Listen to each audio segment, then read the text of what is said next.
be facing some problem. I'll just find out. Yes.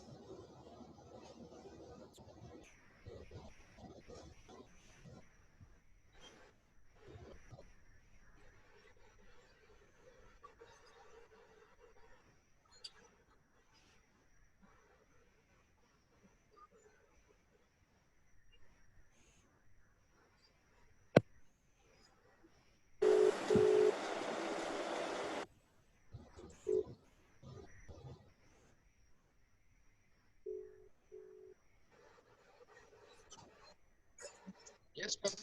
Yeah, Professor, we are waiting for you. Are you Okay, I'm joining a minute. okay? Are you ready? Just a minute. Okay.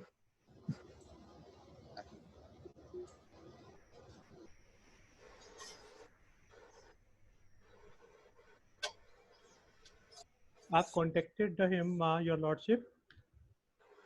He'll be joining Yes. us Yes. within a minute or so.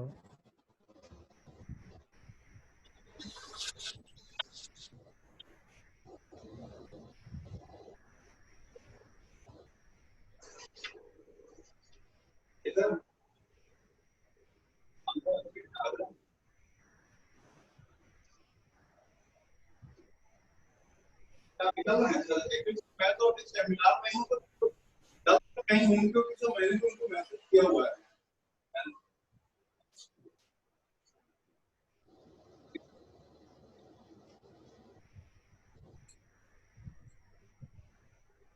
हाँ भाई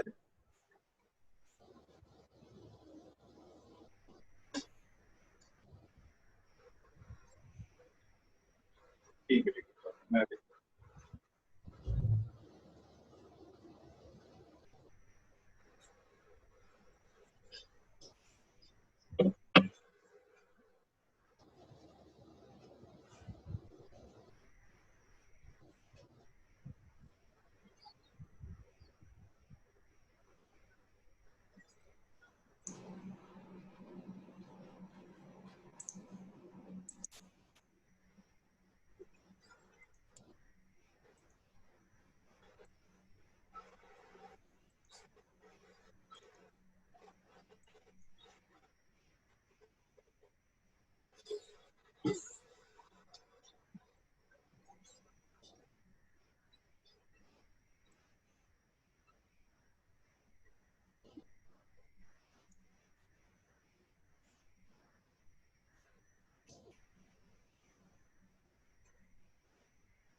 Hello. Hello. Hey, Rajput, how are you? Very good. How are you, my friend? Very good, very good. Good to see you. Good to see you too.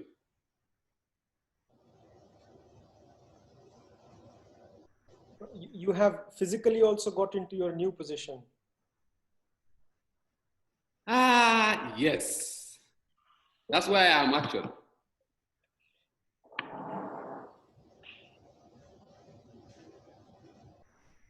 Are you in Delhi? No, I'm in Luxembourg. Ah, see.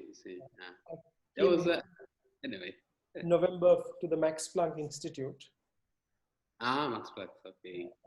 Then the Corona decided that the Max Planck should extend more hospitality to me. So, In fact, I was supposed to be in Delhi mid-March. So up to now, I'm still waiting. Once the flights, international flights, then otherwise, I'm also forced to be here, and you know. So are you doubling up? Is that how it is going at the moment? For the time being, until August. I'm not sure if you have seen Justice Ravindra Bhat is already there, so you may want to say a quick hello to him. I'm not sure if you met him before. No. On the third on the screen, I don't know. You know, my screen can only show 5 participants only. 1, 2, 3, 4. So that's Bhat on the top, so you can say Hi. Hello. Yeah, I am OP Gupta, Controller General. Pleasure meeting you. This is Kennedy Gastorn. Thank you. Hello, Professor Kennedy. Yes. Good Hello. evening. Yeah, good morning, good evening at your end.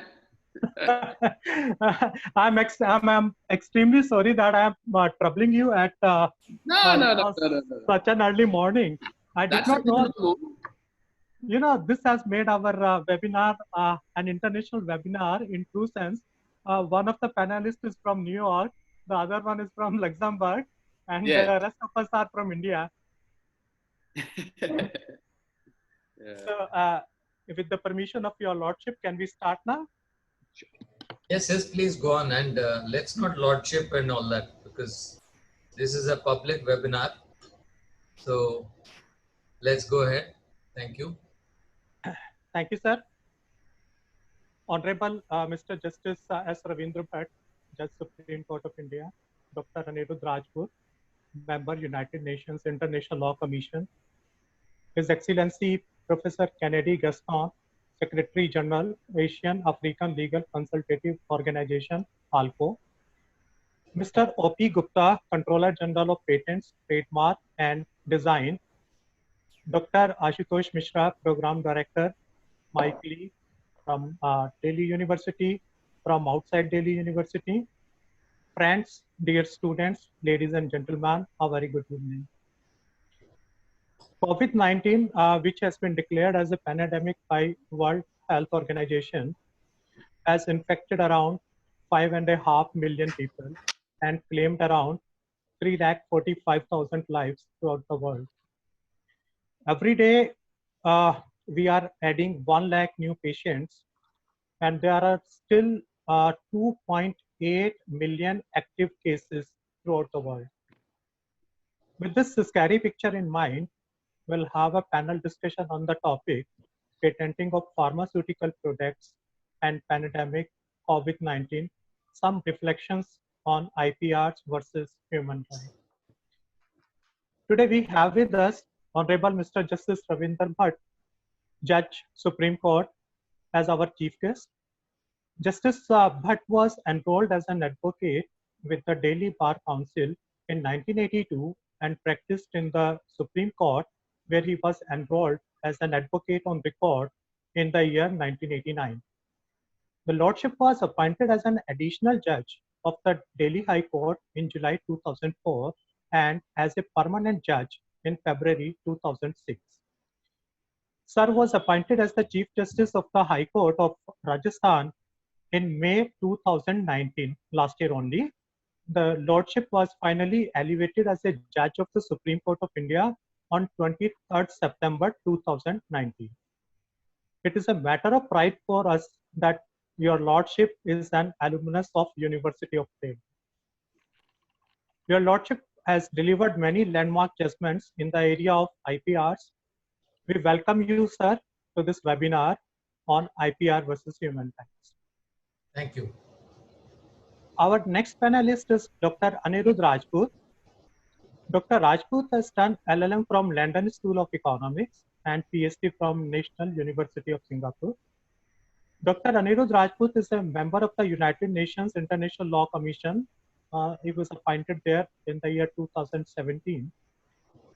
He was the chairperson of the drafting committee for the 69th session of the International Law Commission in 2017. In our conversation last year, when Dr. Rajput visited Delhi University Law Center 2 for delivering a lecture, he told us that he was the youngest member in the International Law Commission till date.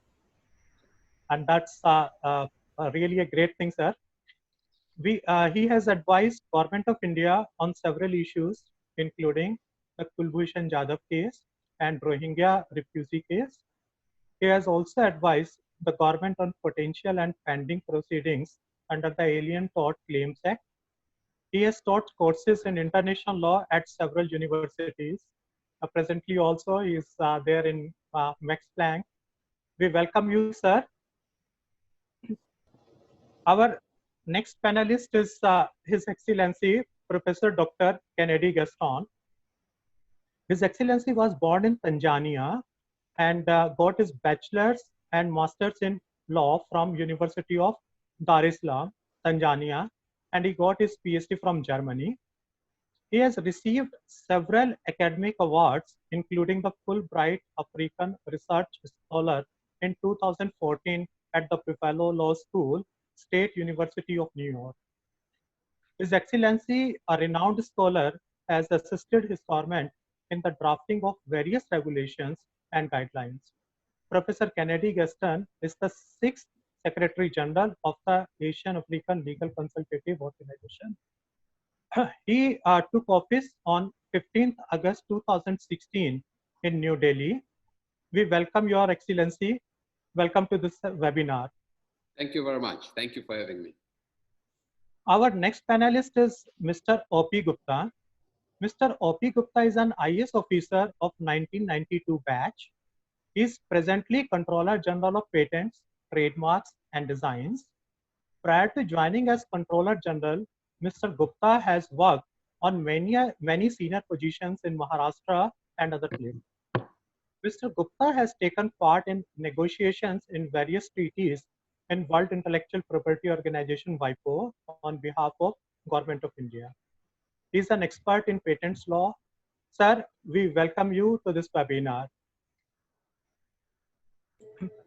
Once again, on behalf of Law Center 2, I welcome our chief guest and all other esteemed panelists. The pattern of this program would be like this, that each panelist will have around 12 minutes to speak, to express his views. And at the end of the webinar, with the permission of the chief guest, we can take some questions if the chief guest, Honorable Justice, allow us to do that. Is it okay, Your Lordship? Sure, that's fine. That's fine. Now, to start with, I'll take the first panelist, His Excellency Professor Kennedy Gastorn. Professor Kennedy, you are heading an organization of Asian and African countries, many of which are poor. You are presently stuck in New York, which is the worst affected area of the United States, or I should say of the world. Kindly let us know how this pandemic COVID-19 has violated various human rights, particularly the right to health, and how the governments are dealing with such situations. Because there are many issues which are coming up with respect to the shortage of medicine, shortage of kits, shortage of ventilators, shortage of beds, and other things. So we would like to know your views on that. Professor Kennedy Gastorn. Thank you very much, Mr. Moderator, Professor Ahuja. Let me also recognize His Lordship, Mr. Justice Ravindra of the Supreme Court of India, my friend, Dr. Aniruddha Rajput, the member of the International Law Commission, and the past, I think, immediate chair of the drafting committee of that commission, now based in Luxembourg. My other distinguished panelists, Mr. Gupta, Dr. Mishra, dear participants, a very good evening at your end. I must say I'm grateful to be invited to this virtual meeting and to be given this opportunity to share my thoughts on this important topic in our times, namely patenting of pharmaceutical products and pandemic COVID-19, some reflections on IPRs and human rights.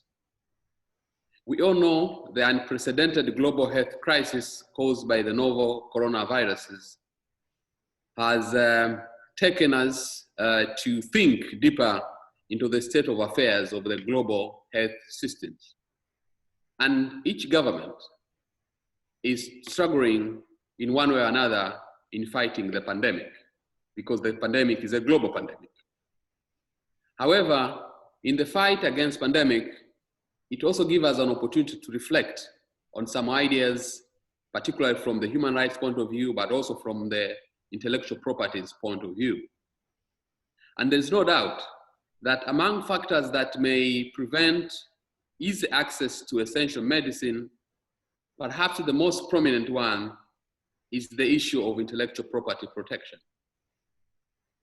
It is often difficult to balance the opposing forces of patent protection on one hand and human rights of affordable access to essential medicine on the other. I would wish to approach my presentation this morning or this evening from the human rights point of view.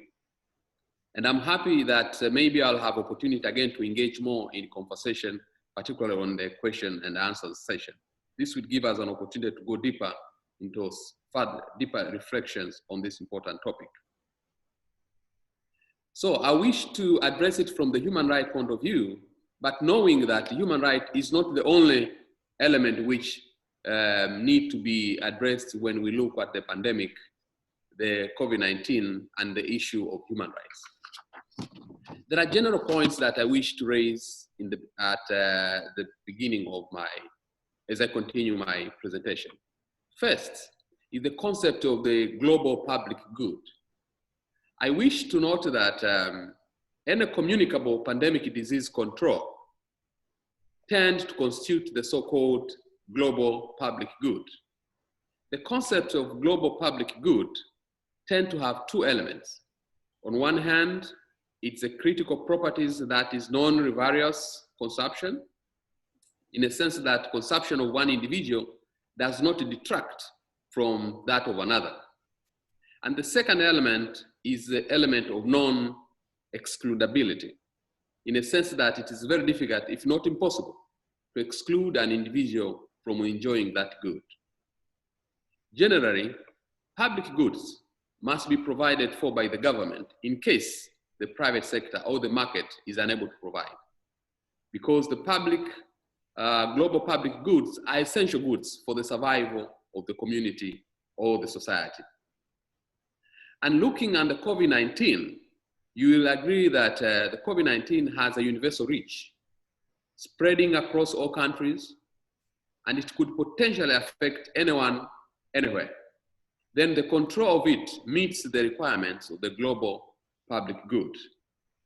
And on this note, international cooperation for health must be viewed not just as an aid issue, but as a global public good concern that is of interest to all.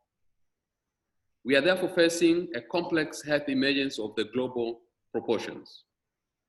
Now, when you look on the COVID-19 from the perspective of human rights, I think it is important to note that there are several international and national instruments which articulate the access to essential medicine as a human right. There are many. These include, for example, beginning with the preamble of 1946 Constitution of the World Health Organization, which recognized the right to health as a universally recognized human right. We have Article 12 of International Covenant on Economic and Social and Cultural Rights, which essentially requires all states to strive for the full realization of this right through 4 specific measures in what is today recognized as the international benchmark for human rights assessment of state practice in the area of public health. Equally, the Human Rights Council have also recognized the right to access medicine as one of the fundamental elements in progressively realizing the right to health. As a necessary concomitant of other rights, the right to health is also an independent human right essential for the enjoyment of all other rights, especially the right to life, liberty, and the right to development, among others.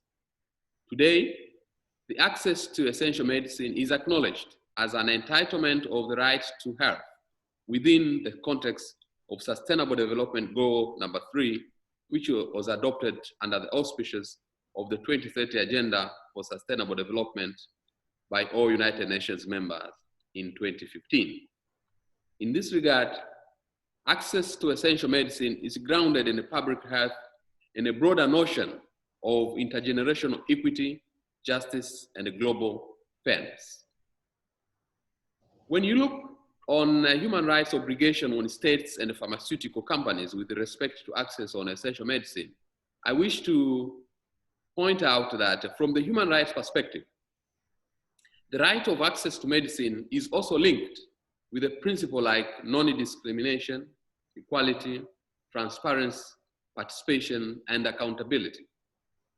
Substantively speaking, the right to access medicine translates into an obligation for states to develop a strong and a cohesive national health legislation and policies that would ensure access to medicine for all sections of society, especially the most vulnerable. It is also viewed as a fundamental marker in assessing the commitment of a state towards the realization of the right to health. While recognizing the right to essential medicine as a human right to be progressively realized, 2 immediate human rights obligations have been imposed on the states.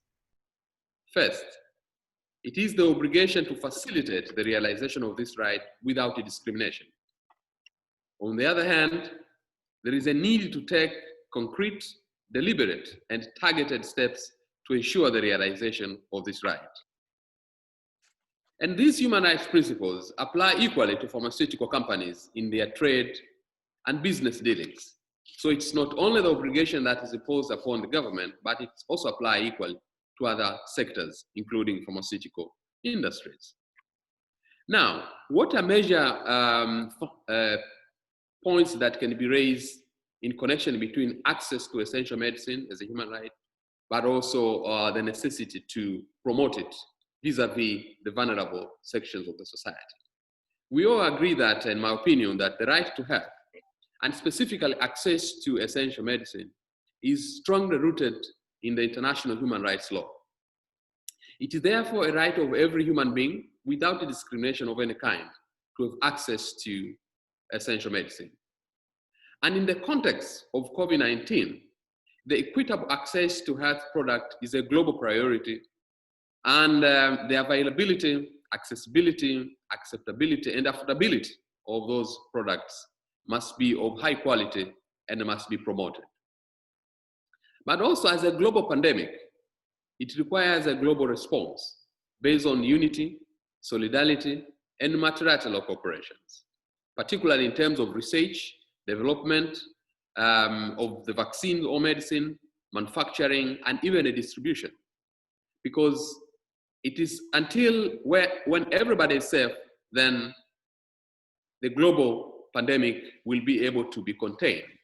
But in case of any part of the world remain vulnerable or remain hard hit by the COVID-19, then the global will be at the risk.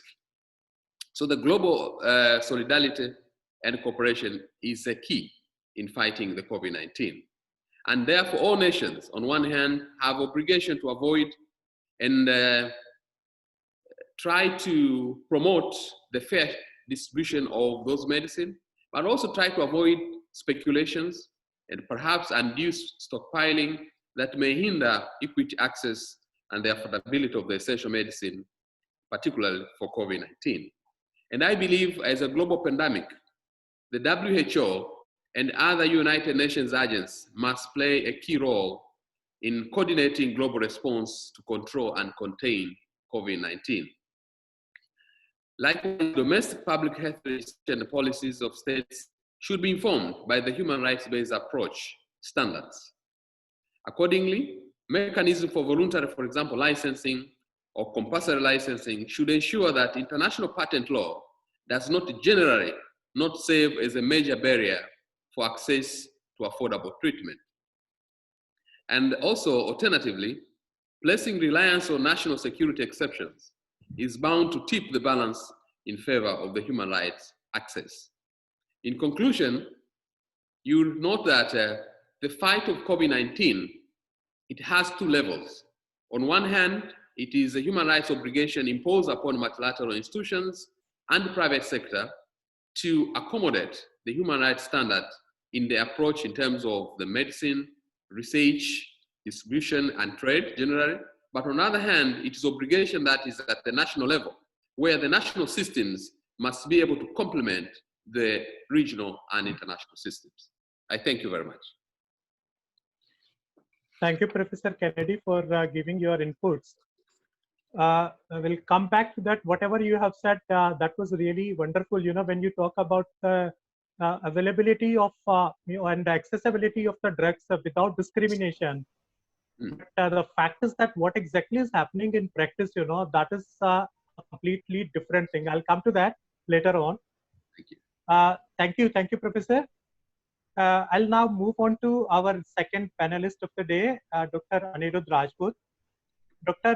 Rajput, pharmaceutical companies are seeing patients as their market.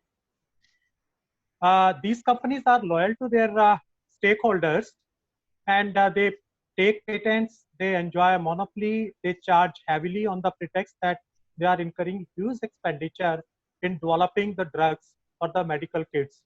So in other words, you know, they are that is what they argue, that they are spending huge amount on R&D, and so therefore they are entitled to charge a heavy price for that. What are your views on that? How much is too much? The question is, how much is too much? That is one question. And there is another question also I would like to ask you. That is that it is not that for the very first time that fingers have been raised on the functioning of WHO, as it failed to raise alarm in time with respect to pandemic COVID-19 due to alleged advice or pressure from the China. Earlier also there were reports that WHO officials indulged in corrupt practices to benefit the pharmaceutical companies. What is your opinion on that? So now it's over to Dr. Rajput on these two questions. Dr. Rajput. Thank you very much, Professor Ahuja. Let me begin by firstly thanking the Delhi University for extending this kind invitation to me, and to you in particular for putting me on such a distinguished panel. It's a great honor and delight to be on this panel chaired by Justice Bhat, who is not just known for his practical adjudication of disputes, but highlighting the theoretical nuances, especially in the field of intellectual property law. And my dear friend, Professor Kennedy Gastorn, now who's fitting very well in his new diplomatic positions, which he has been following it up for last some time, many years, and also Mr. Gupta, whom I'm looking forward to have the opportunity to listen to. And also to all the participants for taking time out to be here and to be a part of this, this webinar. I think I'll quickly try to touch upon the second question and then move to the first question, which I want to address in a little more extensive manner, just like Professor Gastorn did. Firstly, when we look at the role of the WTO, and one of the critical factors which have come into play is in particular the role of the Secretary General under Article 73 of the Constitution of the World Health Organization. And of course, there are several fingers being raised in terms of the delay which was there on the part of the World Health Organization to declare this situation to be a pandemic. But more than that, there are also other aspects which are being invoked, and those aspects relate to the duty of states, member states, to inform the World Health Organization and to inform other member states as to the occurrence of such a health emergency. And these are very specific and clear obligations which emanate from the international health regulations under the WHO. So there are possible violations of Article 4 of duty of providing information, duty to cooperate, duty to take steps to make sure that these things are informed and other states are alerted in advance. There are also issues of the functioning of the Security Council, although you haven't asked that, because in 2014, at the outbreak of Ebola, Security Council did get involved with these issues, although traditionally issues of health are not considered to be matters of peace and security. But in that case, the Security Council did feel that there's a need to take some steps, and there are resolutions of the Security Council, but we didn't see any move of that kind in relation to the Security Council, which does raise questions about the appropriate representation of the rest of the world and the archaic structure which was constructed in 1945, which leaves the true large democracies around the world out of the system. Now, trying to come to the first question of how much is enough, or are these pharmaceutical companies claiming too much? I must confess, having been trained as a practicing lawyer, I tend to not look at things from an ideological perspective. I tend to look at things from a purely legalistic perspective. Often people question that, is it possible in international law? But I say it very strongly, yes, it is possible in international law, because the tools of international law are objective, and as an objective scholar, we could apply them. So let me look at what might be the possible fallouts. And I think, and these possible fallouts would be, let us say we do have some kind of a vaccine which comes out. And this vaccine is found out by, let's say, one of the leading pharma companies. And that pharma company tries to firstly get a patent registered in its name, thereby exclude anybody and everybody else from having access to that medicine. And then what would be the future course? What might be the possible consequences?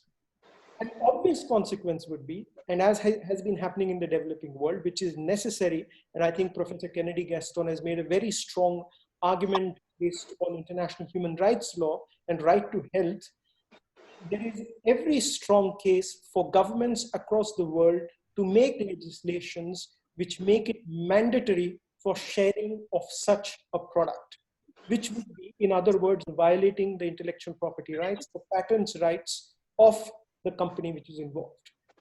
Now let us think of what might be the consequences, or what might be the potential avenues where the actions of states might get challenged. The first potential avenue is of international trade law, that is at the WTO, dispute resolution bodies. And the second one is of investment arbitration. I'll quickly touch upon the WTO because it is not so much a serious concern there. It would be a much larger concern when one thinks of investment treaty arbitration. Now, in relation to the WTO, and of course, individual pharma companies would not have the standing to bring a case before the WTO, before the dispute settlement body of the WTO. But what they can definitely do is bring pressure on their respective governments to bring cases against those states who might make laws making it mandatory to share these vaccines which have been invented and patented by one of these companies. If you look at the debate happening in the United States in the popular media, there seems to be a strong sense saying that we'll use it only for ourselves and we won't use it for anybody else, implying that the vaccine could be open public access only United States and not outside, which also raises issues of most favored nation treatment and national treatment, based on which such an action by a government deciding to revoke or suspend the patent only for itself would be challenged by other states, and that would be perfectly legitimate. But let us think of a situation where a state wants to bring a proceeding before the WTO against other states for having suspended intellectual property rights, and in particular patent rights in relation to a vaccine. And I think WTO gives a very clear answer. The WTO treaties give a very clear answer.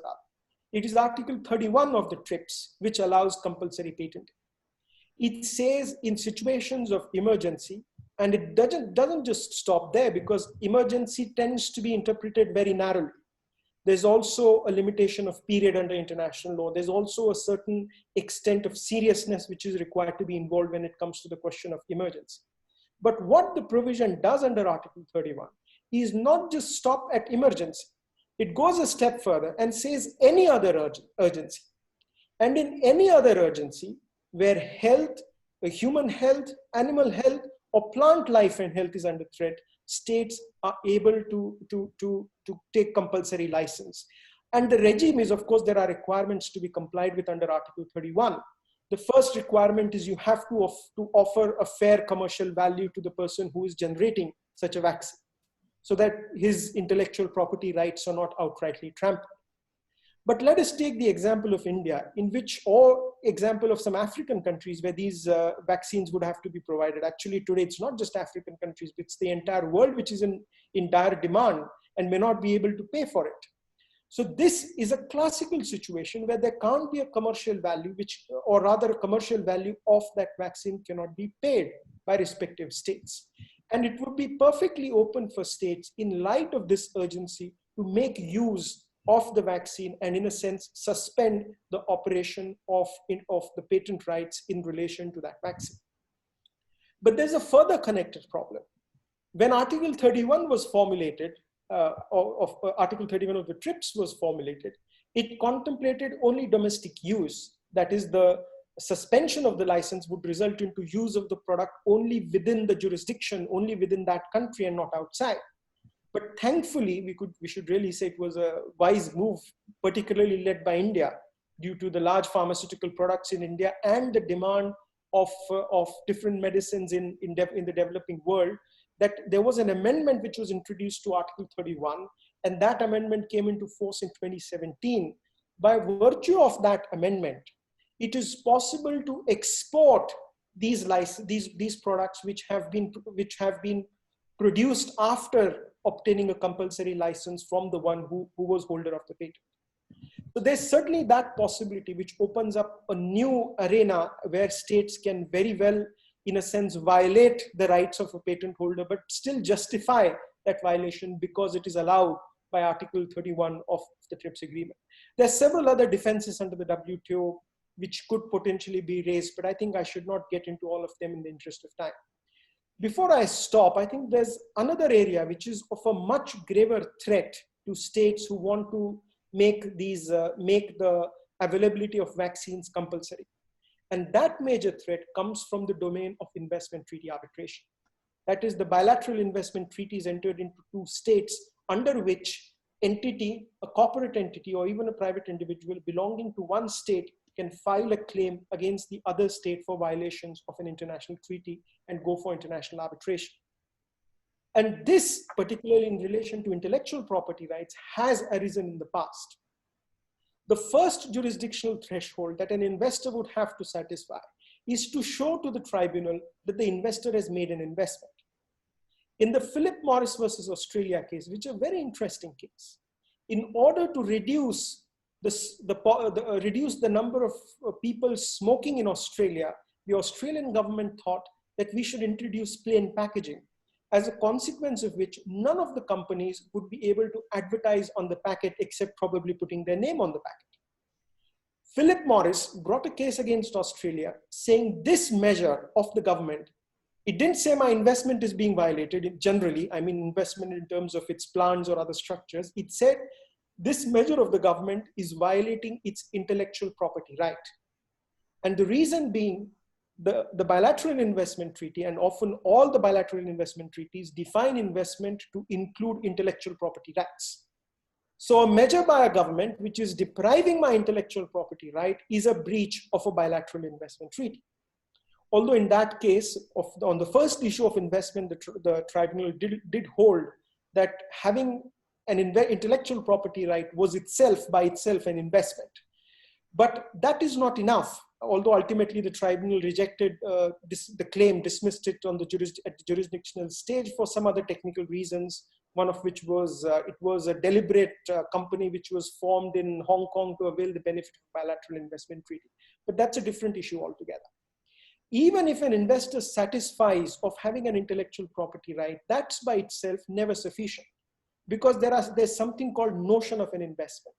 And the notion of an investment means that the investor must have a presence, the investor must have taken a risk, the investor must have undertaken some business proposition. So mere holding of an intellectual property right cannot by itself be termed as an investment. So that is one area where states could definitely try to resist such claims. To take an example of the Indian Model Bilateral Investment Treaty, it's only a model treaty, it's not a binding instrument, but based on that treaty, India is entering into treaties. Article 1.4 F of the treaty says that yes, rights in relation to intellectual property are covered, but it also says they have to be the ones which are recognized under national law. So let us say under national law, India decides to say that there would be an exception because there's a health emergency for a COVID-19 vaccine. It's possible then that such a vaccine or such a patent would not fall under the definition of investment. But apart from that, the regime of compulsory licensing has also been recognized by the Indian Model Bilateral Investment Treaty in Article 2.4, paragraph 3. The consequence of this is that India can definitely adhere, as long as it is adhering to the WTO obligations of compulsory licensing, it is possible to make that vaccine public. So without getting into the ideological position of whether pharmaceutical companies are doing too much, are they greedy, are they right or wrong, I'm avoiding or rather deliberately skirting the blame game and trying to look at the issue only from a legalistic perspective. I think we as scholars, thinkers might have different views as citizens, but as a lawyer, I think we have to look at the tools of law and to see how tools of law assist in understanding and resolving the situation that we are posed with. So when I look at this situation, and if looking at the possible eventuality of the future, that governments decide to revoke the patents or suspend the patents or not to register those patents or make it mandatory the sharing of those patents, then those actions by governments would definitely would be justified within the framework, as long as the states are not abusing it. And what I mean by abusing is they're using it as a disguised trade barrier or for a purpose other than protection of human health. But I'm very confident we are in such a bad situation globally that nobody would want to draw some petty trade benefit when there are so many lives at stake. I hope I have addressed your question comprehensively. Thank you. Thank you, Dr. Aniruddha Rajput. Since you very diplomatically avoided the question, how much is too much, I'll take it to Mr. O.P. Gupta, who is looking after the Office of the Controller of Patents, Trademark and Designs, because there has been one compulsory license also, where this matter was taken up, where they have taken some pretext that, well, so far as R&D is concerned, that does not mean that the amount which we have invested in developing this drug is to be taken into account. It also includes the expenditure which we have incurred on the failed experiments. So like, they did not give any account, they did not give any justification, but then the price which was quoted could not be justified. So we'll come to that, and maybe that Mr. O.P. Gupta would be kind enough to answer this question. My next panelist is Mr. O.P. Gupta, who is a senior government officer and is well versed with the functioning of the Patents Act 1970. Mr. Gupta, I have a couple of questions for you. First of all, kindly let us know whether you received any application for the grant of compulsory license after the WHO made announcement of the pandemic COVID-19. That is one question. Secondly, our Patents Act 1970 came into force in 1972. And today it is 2020, 48 years have passed. Till date, only one compulsory license has been issued, and that was in the year 2010. And when this compulsory license was issued to Natco Pharma against the buyers, then there were a lot of hue and cry, and no further compulsory license was issued. Now, my question to you is, you can avoid my question if you do not want to answer that. Is there any international pressure on the government of India that no further compulsory license is to be granted? Because the similar situations arose in later applications also, I have some information that our generic companies have also, applied after Natco's case, but then the compulsory license was not issued. So another question is, as we normally read in the papers in the report that there was a lot of pressure on the government that the compulsory license should not be issued anymore. So this is what I would like to answer from you, if you can answer that. The third one is that the compulsory license is granted after the grant of patents.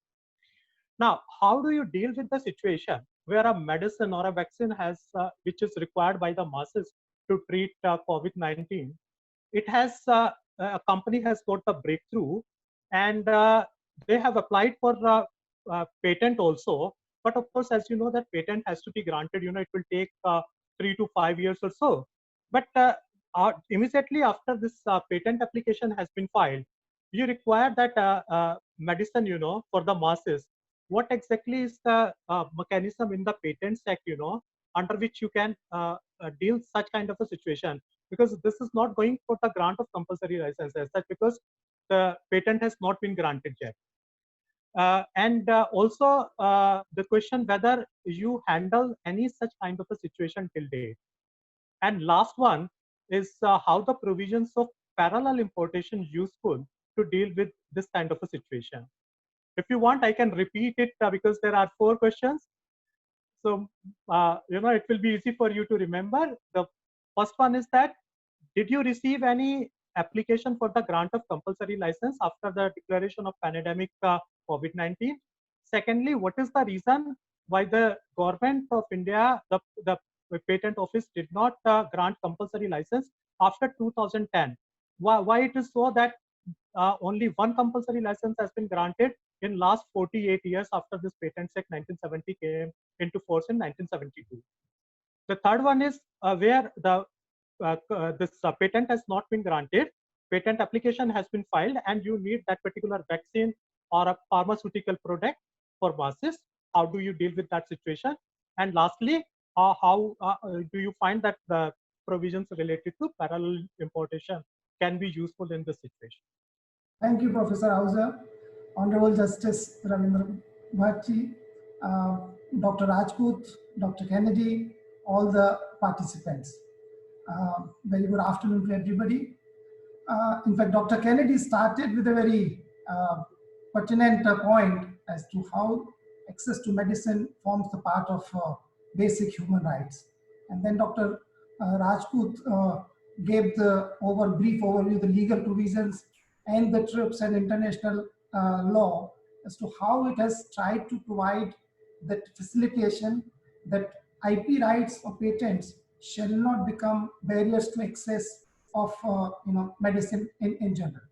Now, when we talk about TRIPS agreement, Dr. Rajput has given brief overview.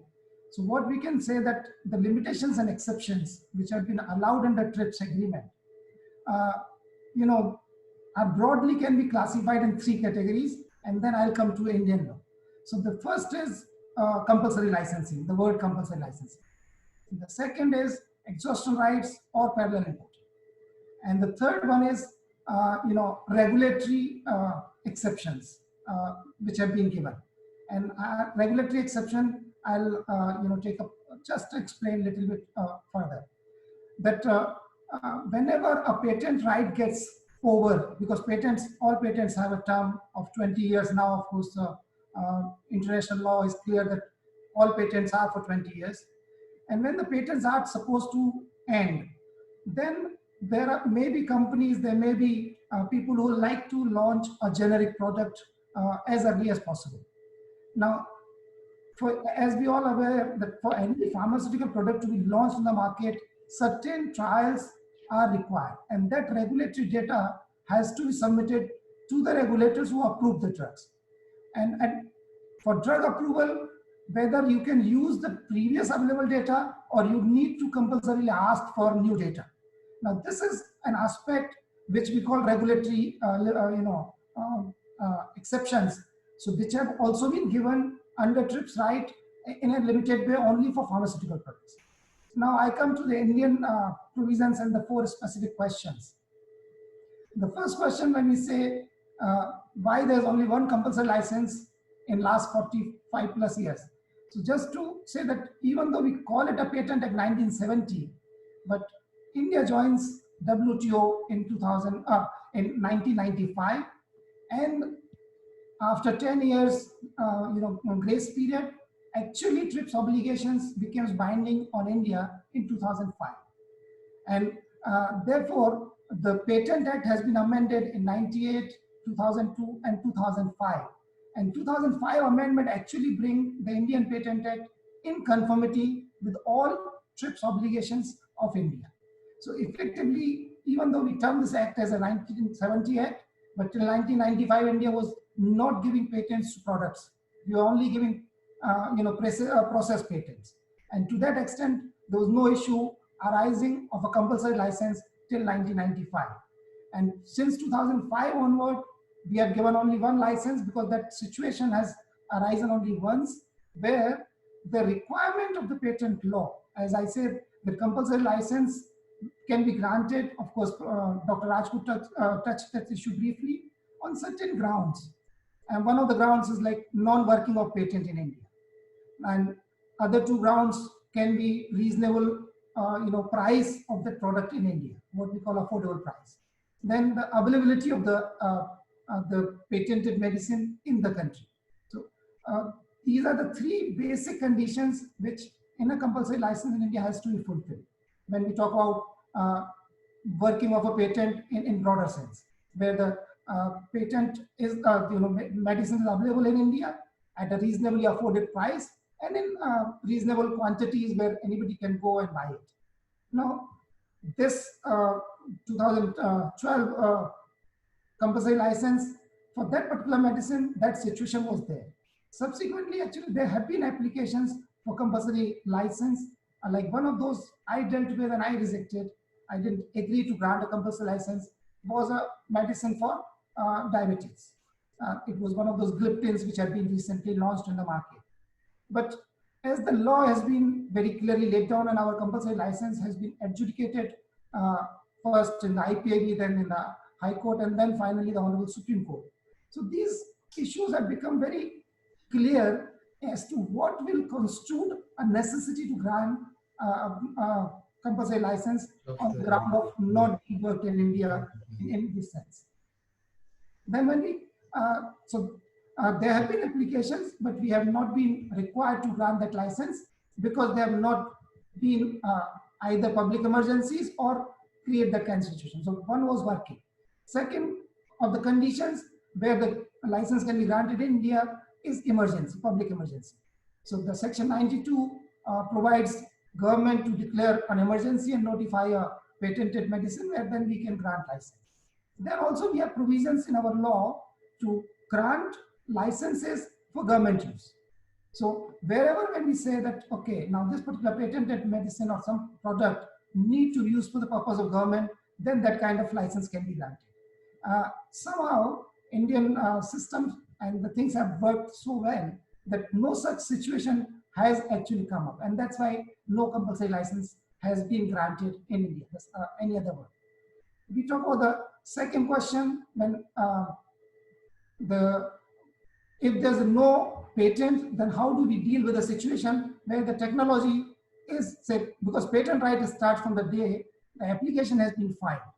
So effectively, somebody can still, bring up infringement action subsequently in case you use a patent technology for which patent may not have been granted, but application has been filed. Now, there we really need to see the wisdom of the Indian lawmakers when they drafted the Indian patent law subsequent to the TRIPS agreement. In Indian law, when we say the patent working for government, under section 99 defines what is a patent for the government, and under section 100 subsection 4 there's a provision where the government can notify a particular technology or particular thing that this is under section 99 government notifies the requisite use for the government, and under section 104 controller has then authority to grant compulsory license or use, actually authorize, the word here is authorize use of the technology. either before or after the grant of patent. So we cover that situation in Indian law under section 100 subsection 4. So if at all any such situation arises where tomorrow a vaccine has been developed outside India, and even though in India, whether that has been applied for, then only the patent right commences. If it has not been applied for, an Indian company wants to use it, they are of course free to use it, the technology. But even if it is applied in India, then under section 100 subsection 4, we can issue authorization for use of that technology.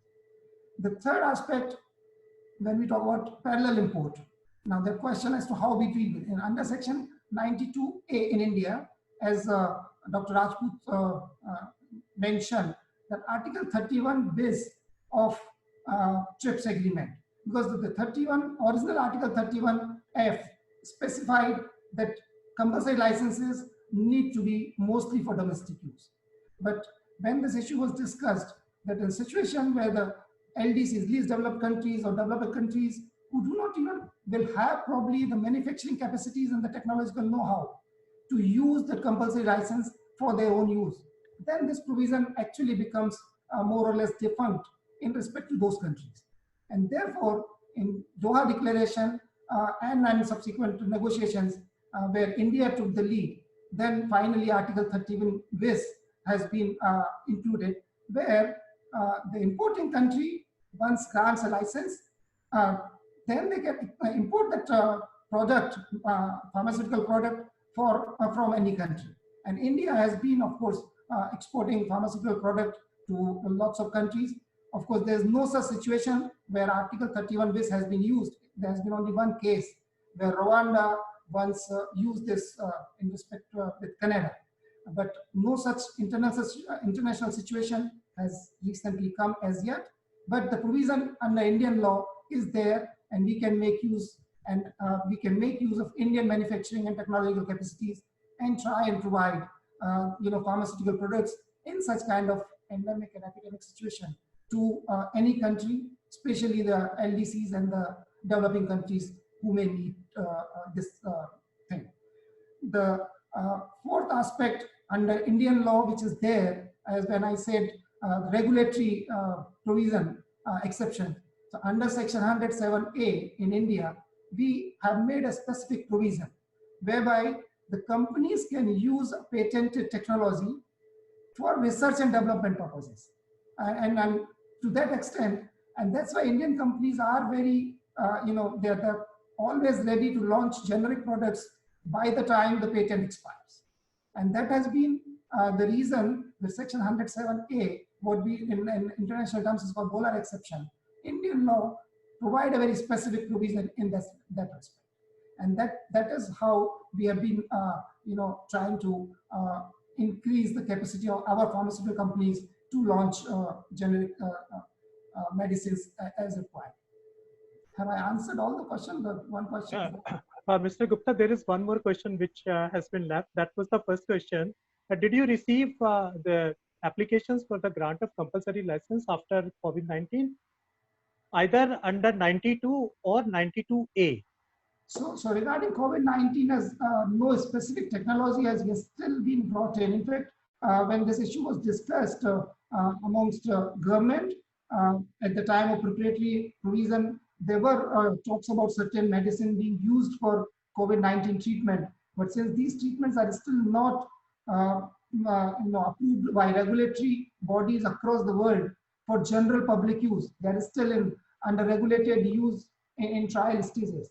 So no medication as part of it has come up. But for other like PPEs and other kits and testing kits, I think those technologies are now widely available.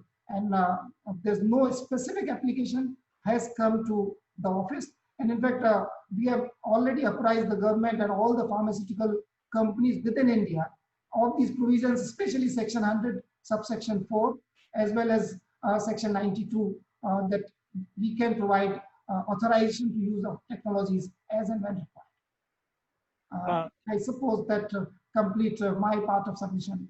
Yeah. But then there is one question which we have to, take from Dr. Rajput to you, because when I said how much is too much. Now, if I take you back to the first compulsory license, the drug, it was costing 2,80,428 rupees exactly for 120 tablets, which were meant for the consumption of 1 month only. So you had to consume 120 tablets in a month, and that was costing 2,80,428 rupees. That was for cancer. And forget about the consultation fee, the chemotherapy, radiotherapy, hospitalization, and forget about rest of the thing. But this medicine was costing about 2,80,428. Then when the compulsory license was granted, Natco Pharma agreed to provide the same at 8,800 rupees. That included 6% royalty, which was decided by your office, patent office. When appeal went to IPAB, IPAB said 6% is less. Let us increase it to 7%. It was increased to 7% without increasing that amount of 8,800. So the patient will get that particular tablet, those tablets for 8,800, but Natco Pharma will be paying 7% royalty to the buyers. When they went to Bombay High Court said that the worldwide royalty rate is 4%. So 7% is too much actually, but then they did not reduce it, but then they refused to increase the rate of royalty. And they said what the patent office has done, and the appeal which was decided by IPAB, so that was upheld, and this appeal of buyers was rejected by Bombay High Court. Now they went to Supreme Court under SLP, and Supreme Court did not, admit that particular appeal. So the matter was decided then and there. Now, what happened thereafter? I'll just refer to Professor Kennedy Gaston. When he said in his speech, he was talking about 2-3 times. He talked about without discrimination, that the drugs, should be available to all patients without discrimination. Now, without discrimination simply means that you cannot make a discrimination between patients who are coming from a poor country and the patients who are coming from a rich country, the patients who have affordability, the others who do not have the affordability. But what happens in practice, if you just look at the statement of the CEO of the buyers, when this Supreme Court had rejected, did not admit the SLP, they said, we are not making this drug for a country like India. We are making this drug for the European countries where the people can afford it. So that is what I told Professor Kennedy Gaston when he made this statement, that it happens to be an idealistic kind of a statement, but unfortunately the practical aspect is completely different. That is why I asked this question, how much is too much? When you talk about 2,80,428 rupees, and when you say that we have incurred huge expenditure on it, and when you say that it includes the cost of the failed expenditure also, and the same thing, same drug is being provided for 8,800, where 7% royalty is being given, Natco Pharma would also be making some profits. Fine. Again, the question is the same. How much is too much? And what exactly is the mechanism? Do you have any mechanism to control the prices of the patented drugs when they are introduced into the Indian markets? Because when we talk about the drug price control order, so you have mainly those drugs which are off patent, and therefore if they are included in that list which has been notified by the controller, then of course drug controller, then the price capping is there. But what about a new drug which is a patented drug?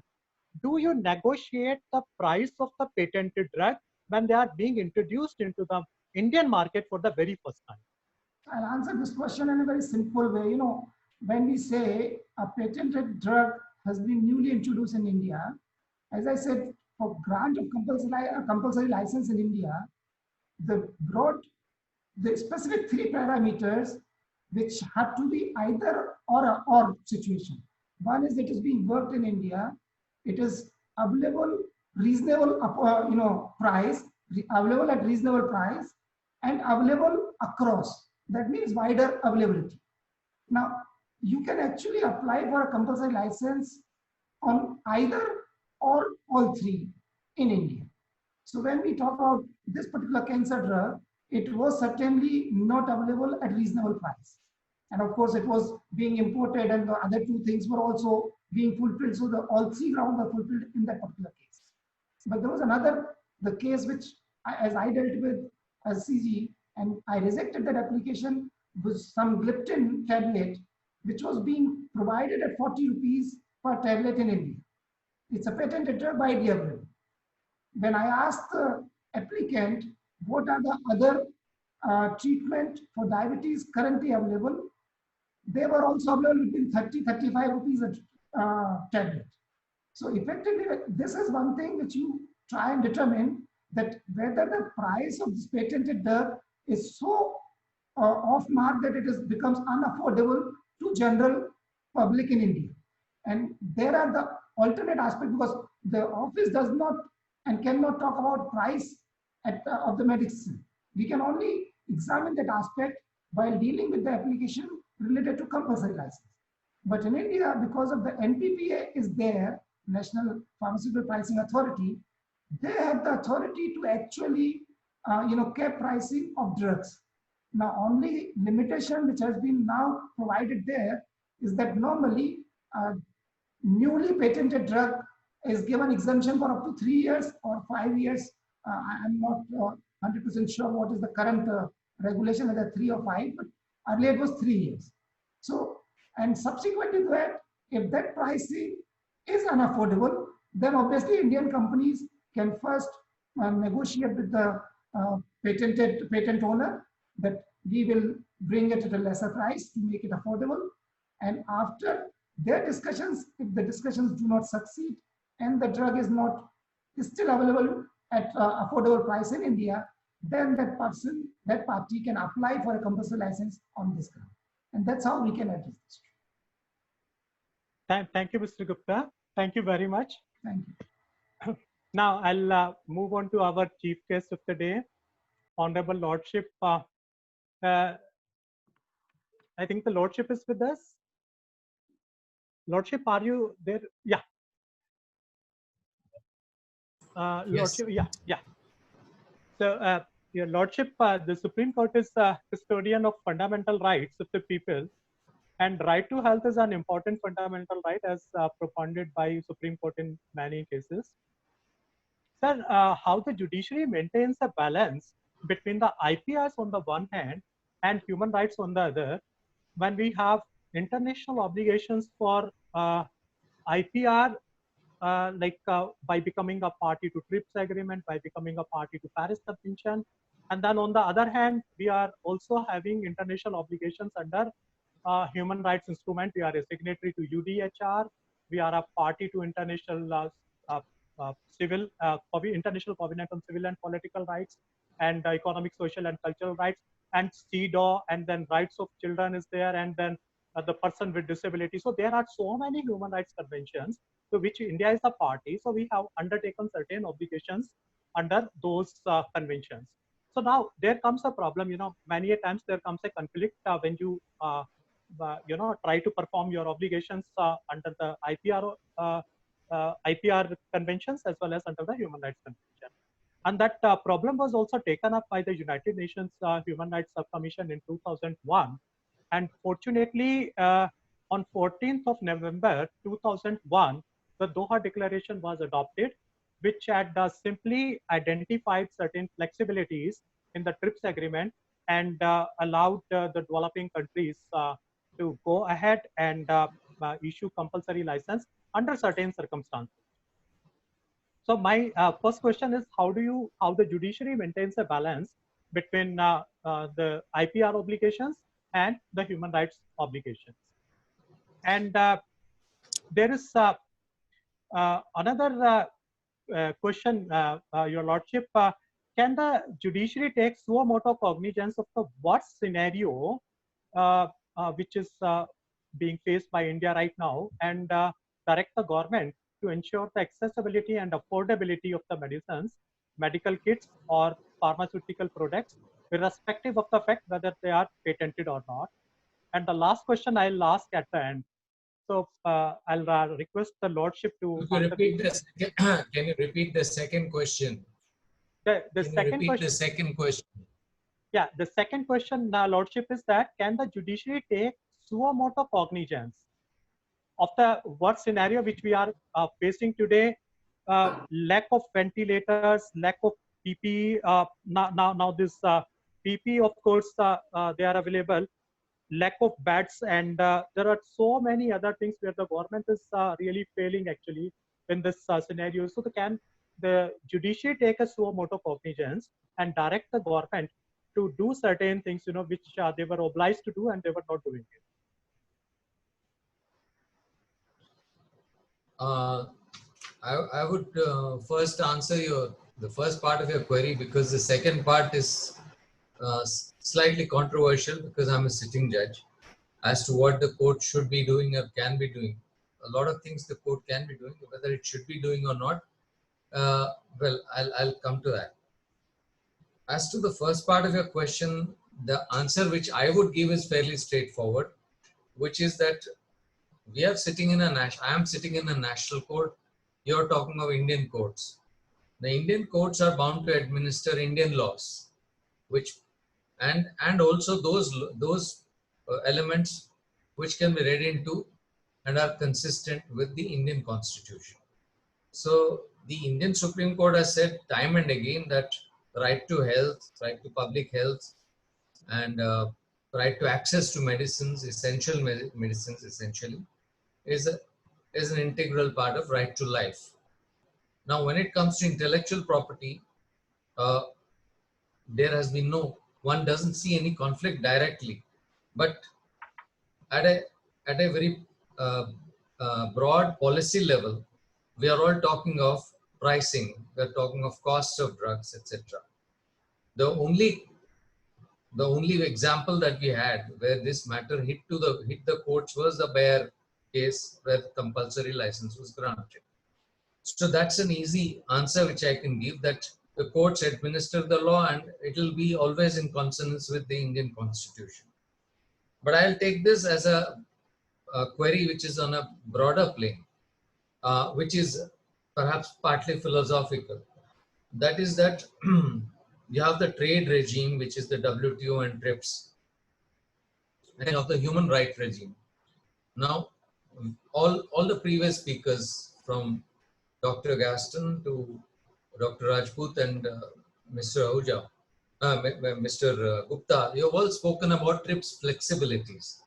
And some of you have spoken about the obligations of states under the Universal Declaration of Human Rights, ICESR, that is International Covenant on Cultural, Social and Economic Rights, particularly Article 12, then Article 25 of the Universal Declaration of Human Rights, Article 15 of the ICESR, etc.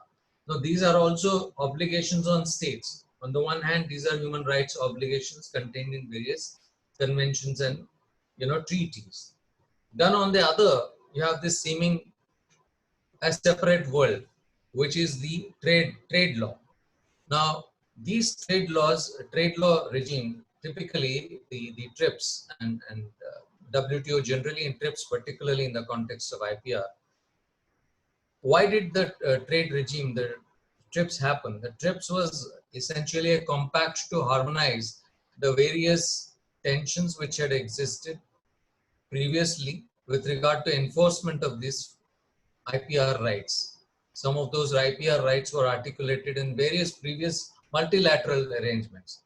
The problem was not only in the articulation of the rights, but also in the manner of their enforcement. So previously it was found that some states did not enforce it, or some states enforced it half-heartedly. So there was a growing demand that there should be a harmonized system. Then TRIPS came about. If you see TRIPS, it's a compromise between the nature of the rights and what the world is. The world is not symmetrical in the sense that you don't have the power balance in terms of economic power is not uniform. You have the developed world, the developing world, which is again split into two. I think Mr. Gupta mentioned you have the developing countries and then the least developed countries. So there is a separate regime in TRIPS for the least developed countries, And one of you, I think Dr. Rajput, perhaps Mr. Gupta also mentioned about this provision for exporting drugs to least developed countries and so on. So when it comes to these two regimes, that's the human rights regime and the TRIPS regime, there's been a vast amount of scholarship and a lot of some interesting pointers in terms of international conflicts, which have given some idea as to how the world order has dealt with it. And Dr. Rajput mentioned about the investment treaty arbitration. That's another layer to it, another dimension to it. But first, dealing with the present, pandemic. Now, we had a similar pandemic, though of a limited kind, in Ebola. Now, Ebola has existed in the world since 1976. The virus was known since 76, and but then there was no pandemic of that kind, of the kind that we are seeing. But there was always a kind of epidemic which was confined in terms of geography. However, the affected countries were always not high-income countries, shall we say. Interest was rekindled when the disease featured in the US Department's health list as a national security concern. The Canadian government was granted a patent over vaccine formulation, which was found to be efficacious in non-human primates. This was eventually licensed to one US company, a small pharma company. This research was shelved till the 2014-16 Ebola outbreak, at which point there was no vaccine and the medicines were in short supply. So today, we're in a somewhat similar situation where everybody is in a race to get at the new vaccine and perhaps to get it patented. Now, how does this play out in the international field? Well, one scenario is something which Dr. Rajput mentioned, that somebody will hit at a solution and they'll try to get it patented and so on. And then we have all spoken about compulsory licensing regimes, etc. The main point which I think which is relevant at this stage is, yes, there are TRIPS flexibilities. Article 27, Article 8, which is very important. I'll just try to put that on in a small presentation. I'll just show you the relevant parts because there's not much time. I'll just show it.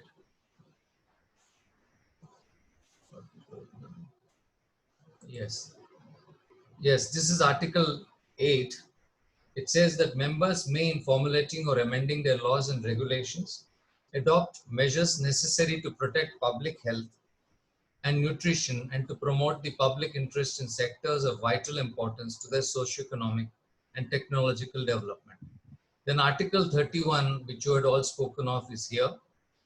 Then there's another one, interesting, Article 7, which says that the protection and enforcement of intellectual property rights should contribute to the promotion of technological innovation and to the transfer and dissemination of technology to the mutual advantage of producers and users of technological knowledge, and in a manner conducive to social and economic welfare and to a balance of rights and obligations. Now, this is very crucial because it is the balance of rights and obligations which is what we should be striving at. On the one hand, it is a property world, which is TRIPS, which outlines the rights and obligations of states in framing their national policies and legislations. And on the other hand is the other kind of rights which are there in the human rights obligations. Now, how do you dovetail both of these? The very first case which came into an international focus was what is known as the Canada generics case. Now, in Canada generics, the European Union had sued Canada in the WTO dispute resolution regime, saying that the Canadian Patents Act provisions, particularly sections 55.1 and 55.2, violated what is known as the stockpiling regulation. Now, you spoke about, I think Mr. Ahuja spoke about regulatory approval. Now, this provisions simply meant that prior to 6 months prior to the expiry of a patent, you could use patented articles for the purpose of testing and making sure that generic drugs were made available at the earliest point of time. The complaint was that the quantity of these patented articles which could be stored by virtue of the Canadian law was far in excess of what was permissible or reasonable. Now again, that is another kind of how much is too much. So the WTO, very interesting arguments were made, including by third parties such as Brazil, and India made a very, according to me, a very balanced and reasonable argument. And it said that the provisions were justified and so on. One of the arguments made was Article 7 and particularly Article 8, that this was necessary in the public interest of the concerned state, which is Canada. The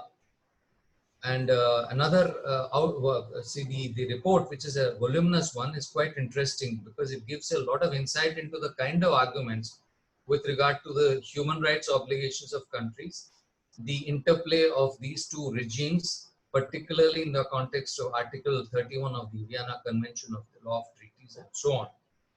In short, what the dispute resolution panel said was that these provisions violated the TRIPS. It did not deal, or rather was most dismissive about Article 8. Now, if we take this on the one hand and keep that at one place, and take this very debate now in the context, and it happened last year, I think. There was something known as the white paper packaging part of which Dr. Rajput mentioned. You had the Philip Morris case, which went to the BITS, or rather the investment treaty arbitration. The major part of that went to the dispute resolution panel, WTO dispute resolution panel, where Australian legislation, which was in conformity, or rather it tried to promote the WHO's framework for, a campaign against tobacco use. So the legislation sought to mandate that trademark rights, especially in the case of cigarettes, they were kind of undermined. And there was a mandate by that legislation as to the kind of trademarks, or rather it prevented the trademark proprietors from advertising their products upon the packages. So that is why it is known as the white paper packaging case. Now this provided a very different outcome. Now this again brought into not exactly conflict, but there was a kind of tension between the white paper packaging international framework, WHO framework, and particularly Article 3 on the one hand, and the TRIPS rights under Article 20 of the trademark owner. This time the WTO dispute resolution panel did not experience any difficulty, and it rather very interesting made some very interesting observations, which I'll try and read out to you. It said that the and it quoted the Doha Declaration. Now I'll just bring the Doha Declaration before reading out what the panel said. The Doha Declaration is of 2001, and this is what it says. I'll just bring that there.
I think Lordship has been disconnected.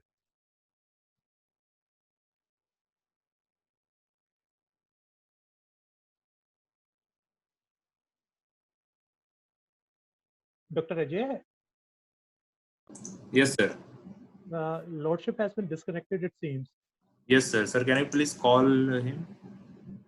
Dr. Ashutosh? Dr. Ashutosh Mishra? Dr. Ashutosh? Yes, sir. Please call Lordship and find out what exactly has gone wrong. We'll wait for him. Yeah, Okay, we'll sir. wait for him.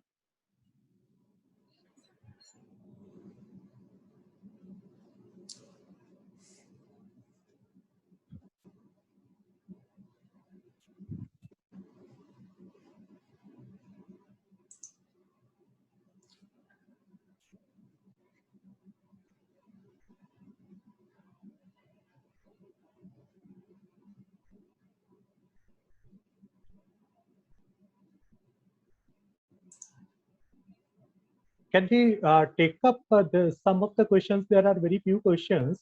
Can we take up those questions by the time Lordship joins? Yes, sir. We can. Mr. Gupta, is it okay? Yes.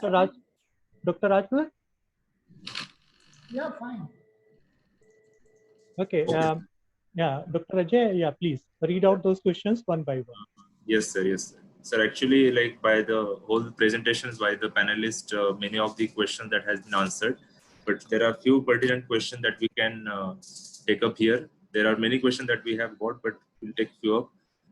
First question is for Dr. Rajput, sir. The question is that how is data exclusivity provision going to impact the access to medicine in this pandemic situation?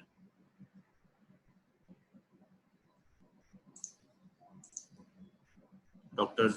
Rajput. Dr. Rajput.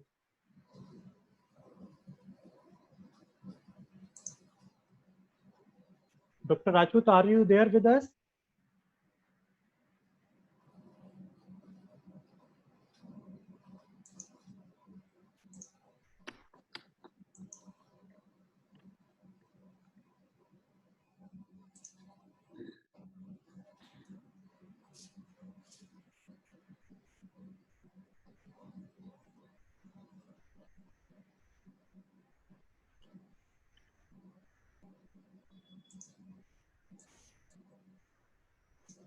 Okay.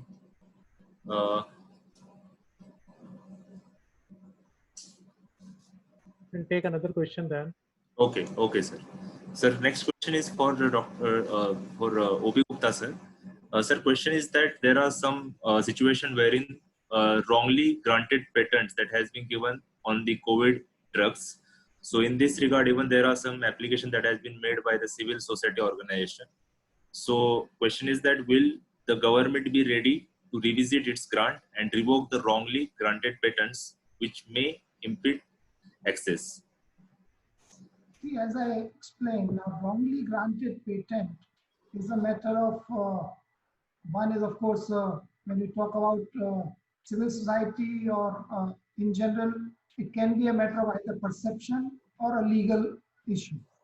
Now legally, if the patent is grantable and has been granted, but somebody think that it has been wrongly granted, Indian patent law provides that person, that party, two opportunities.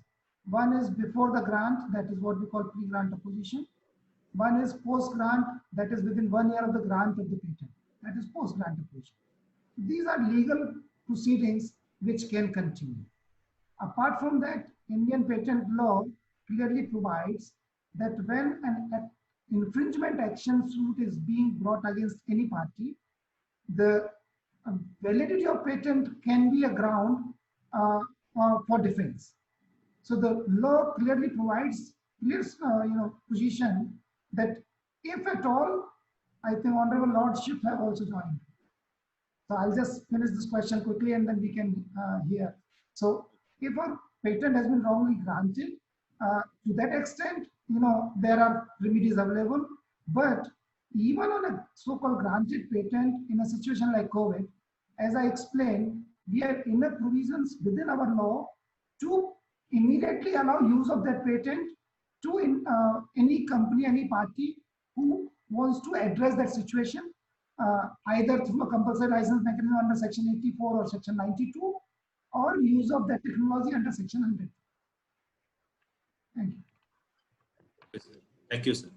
Yeah, may I request your lordship to please continue?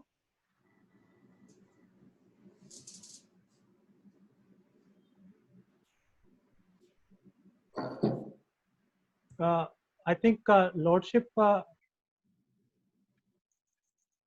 are not able to hear you. I think you have to unmute yourself, lordship.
Can you hear me, lordship?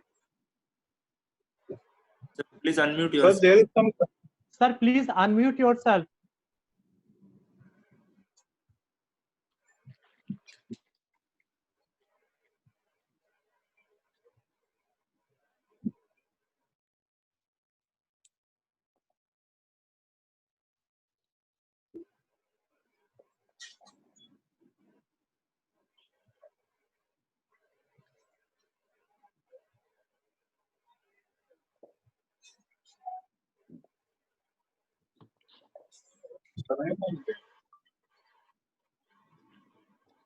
और जो line पे है वो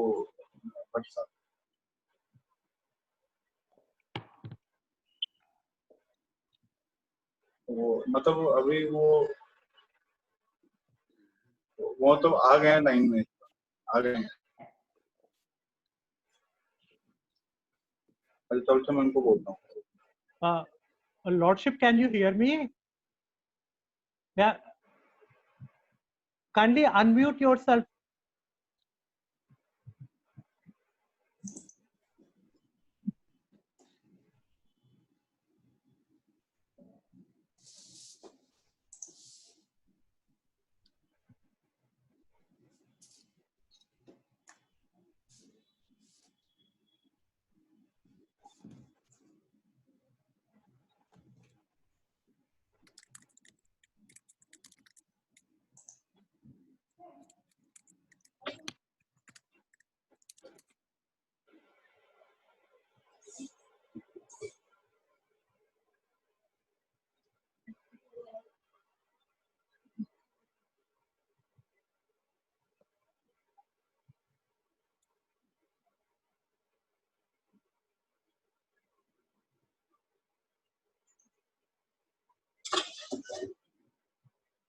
hello. Yeah, lordship, can you hear me?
Sir Ahuja sir आपकी आवाज नहीं आ रही, आप अनम्यूट कीजिए sir, please unmute yourself sir.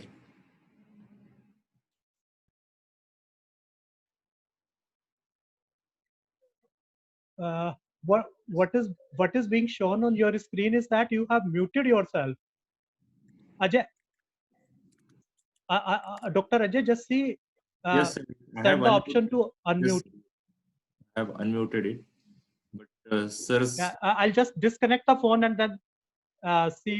Yeah, I'll disconnect the phone. Hello. Yes, sir. Lordship, can you hear me now?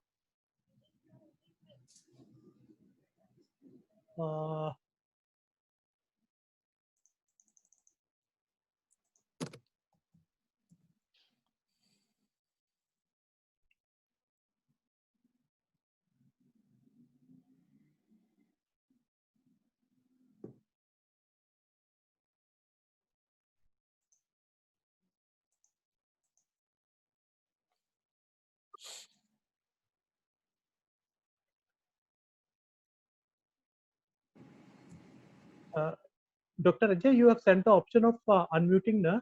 Yes, sir. Yes, sir. Yes, sir. Here it shows that sir is unmute.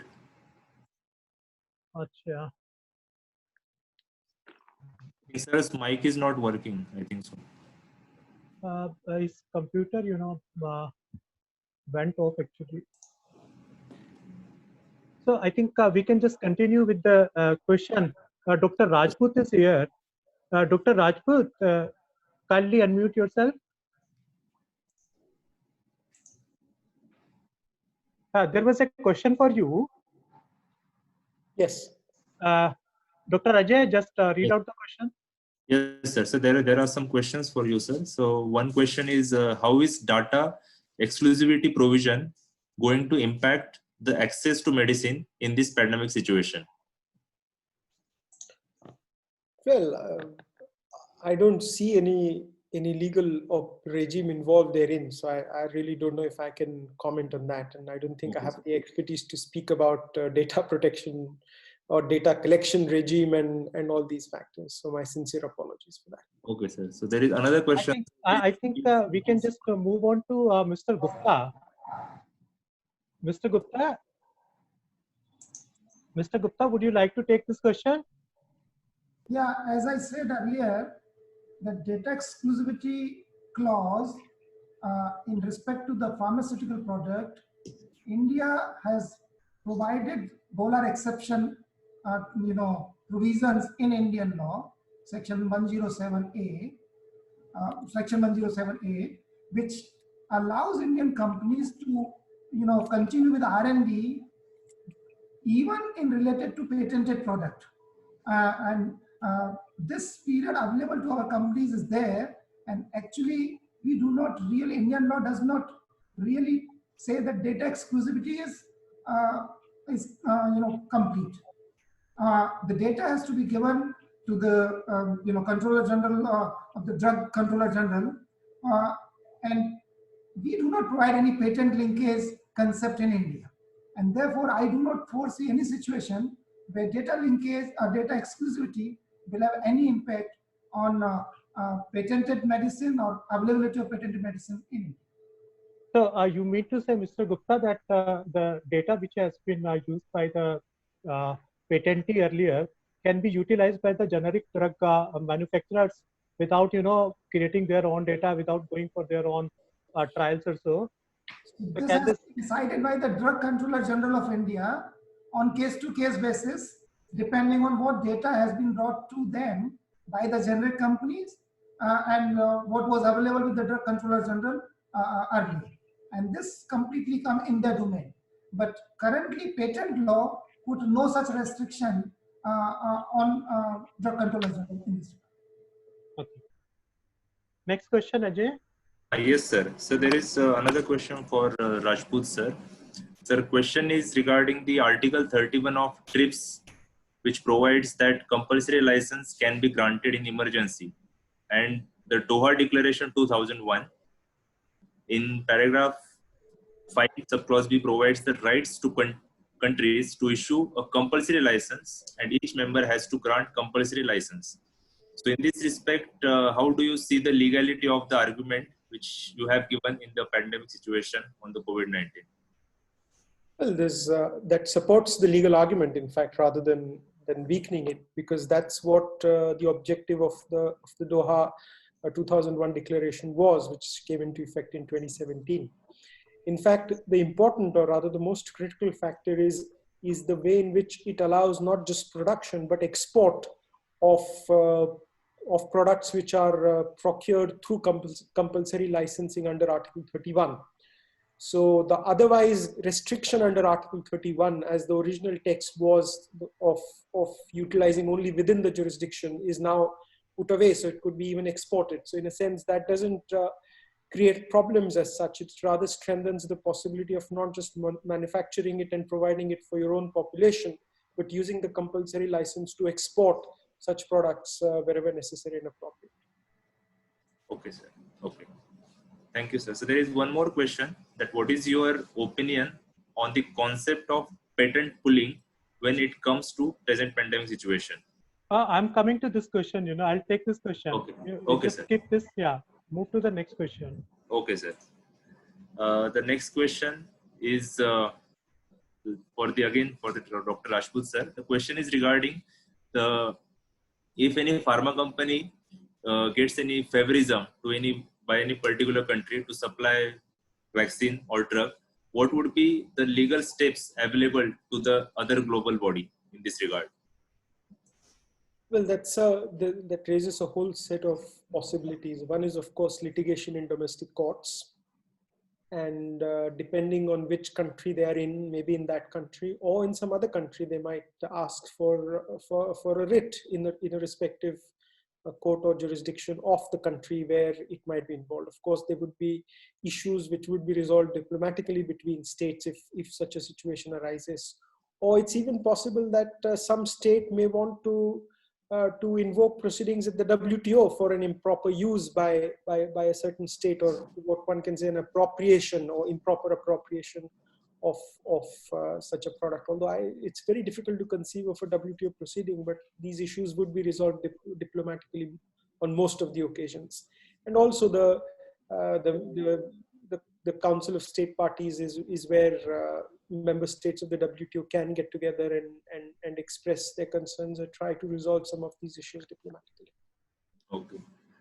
There is next question that is for His Excellency Kennedy as well as for the Rajput. Like, both can give their opinion. The question is that considering the experience in the African nation and Brazil, whether the compulsory licensing, is it possible that TRIPS plus agreements will dilute the constitutional right to health and the utility of compulsory licensing?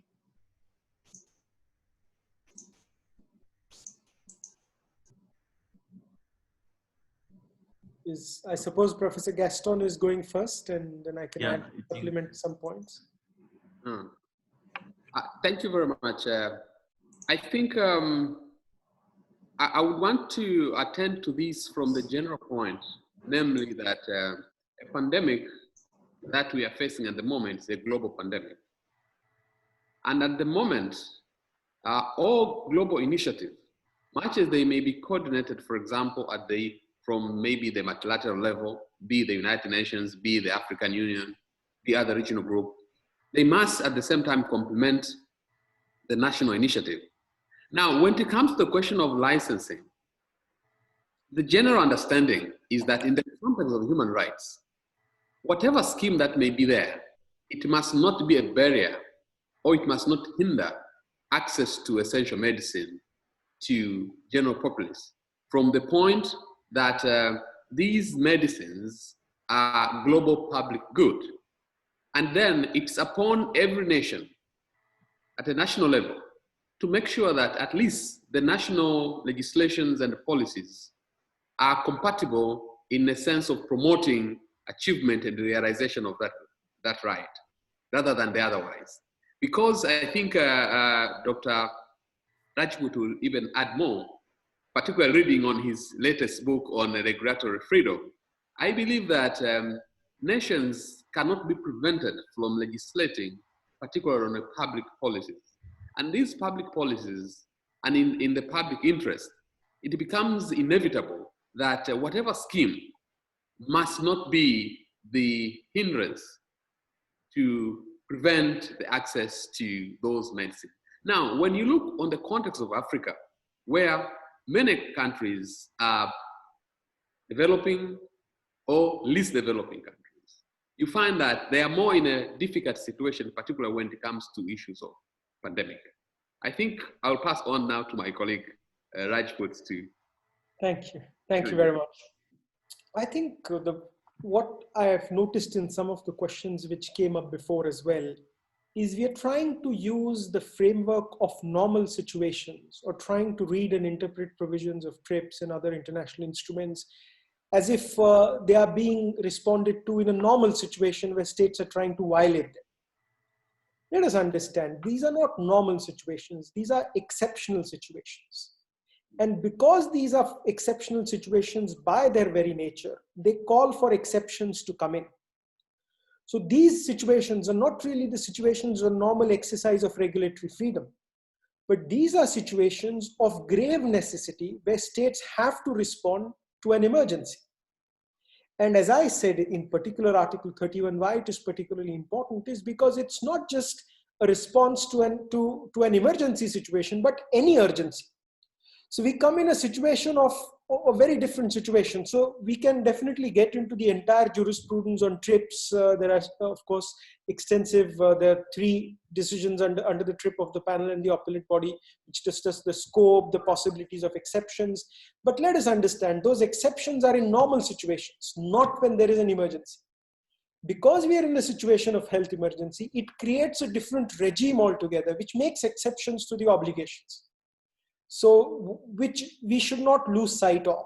So once we are in this domain, and therefore I think why the domain of Article 31 is more important than any other relevant provisions of TRIPS, is it conceptualizes that if there is such an urgent situation, states can very well derogate from their obligations otherwise, which then gives them the facility of not only making these medicines available or forcing compulsory licensing so that the medicines could be produced within the jurisdiction, but also could be accordingly exported. So I think the exception scenario is something which needs to be highlighted when we look at the current pandemic situation. Okay, thank you. Yeah, the Lordship has joined now. Lordship, can you hear us? Yeah. Lordship, you want to continue? I would have another question for you. Yeah. No, I just wanted to complete that part of the where I left off, which is that the Doha round was recognized by the WTO panel, particularly Article 4, as something which was consistent with the rights and obligations of the parties, and that in certain situations, human rights, public health concerns, and not necessarily in emergencies. We are today talking of emergencies, therefore it stands on a slightly better footing. But where it comes to matters of public health, the concerns of society at large for protection of their people can trump, in certain circumstances, intellectual property rights enforcement. Now, that's so far as the tension between these two are concerned. There have been other interpretations similar to this in the European Commission, European Court of Justice, and so on and so forth. The second aspect is when it comes to enforcement of these intellectual property rights, which are TRIPS rights, there is an increasing trend, which Aniruddha mentioned, about trying to, the intellectual property owners trying to trigger off the process of bilateral investment treaty arbitration. Now, he mentioned the Philip Morris case, which ended in rejection of the claim on the ground of jurisdiction. There's another interesting one called Eli Lilly. Now, there were the context of this case is very interesting because the trigger of that dispute was the rejection of two Canadian patents, two patents by Eli Lilly by the Canadian Supreme Court on the ground of utility. Now, you're all aware that utility is one of the main grounds, industrial application, utility. These are grounds on which patents are granted. You can't have an invention which is not of any use. So therefore, on the ground of utility, it was rejected. So Eli Lilly brought forward this dispute under the NAFTA, claiming that its right had been expropriated. There was an indirect regulatory expropriation, was the term that they used, I believe. Now, this we don't know exactly what would have been the fate, but the matter ended in a very interesting note that the parties came out with an interpretive, declaration saying that this dispute was not covered by the terms of the BITS. Now the concern here is, earlier we saw the Philip Morris case, then we saw this. The concern here from an IP or a human rights perspective would be that allowing these matters to go to the bilateral investment treaty dispute resolution mode would be literally fragmenting the jurisprudence, because the WTO dispute resolutions mechanism provides an umbrella condition which has developed its own peculiar jurisprudence over a period of 20-25 years as to how the balancing of these rights in the TRIPS regime is brought about and it is worked out. But the moment you move it away from this, you have an ad hoc dispute resolution mechanism, which may or may not respect what the WTO disputes resolution mechanism said.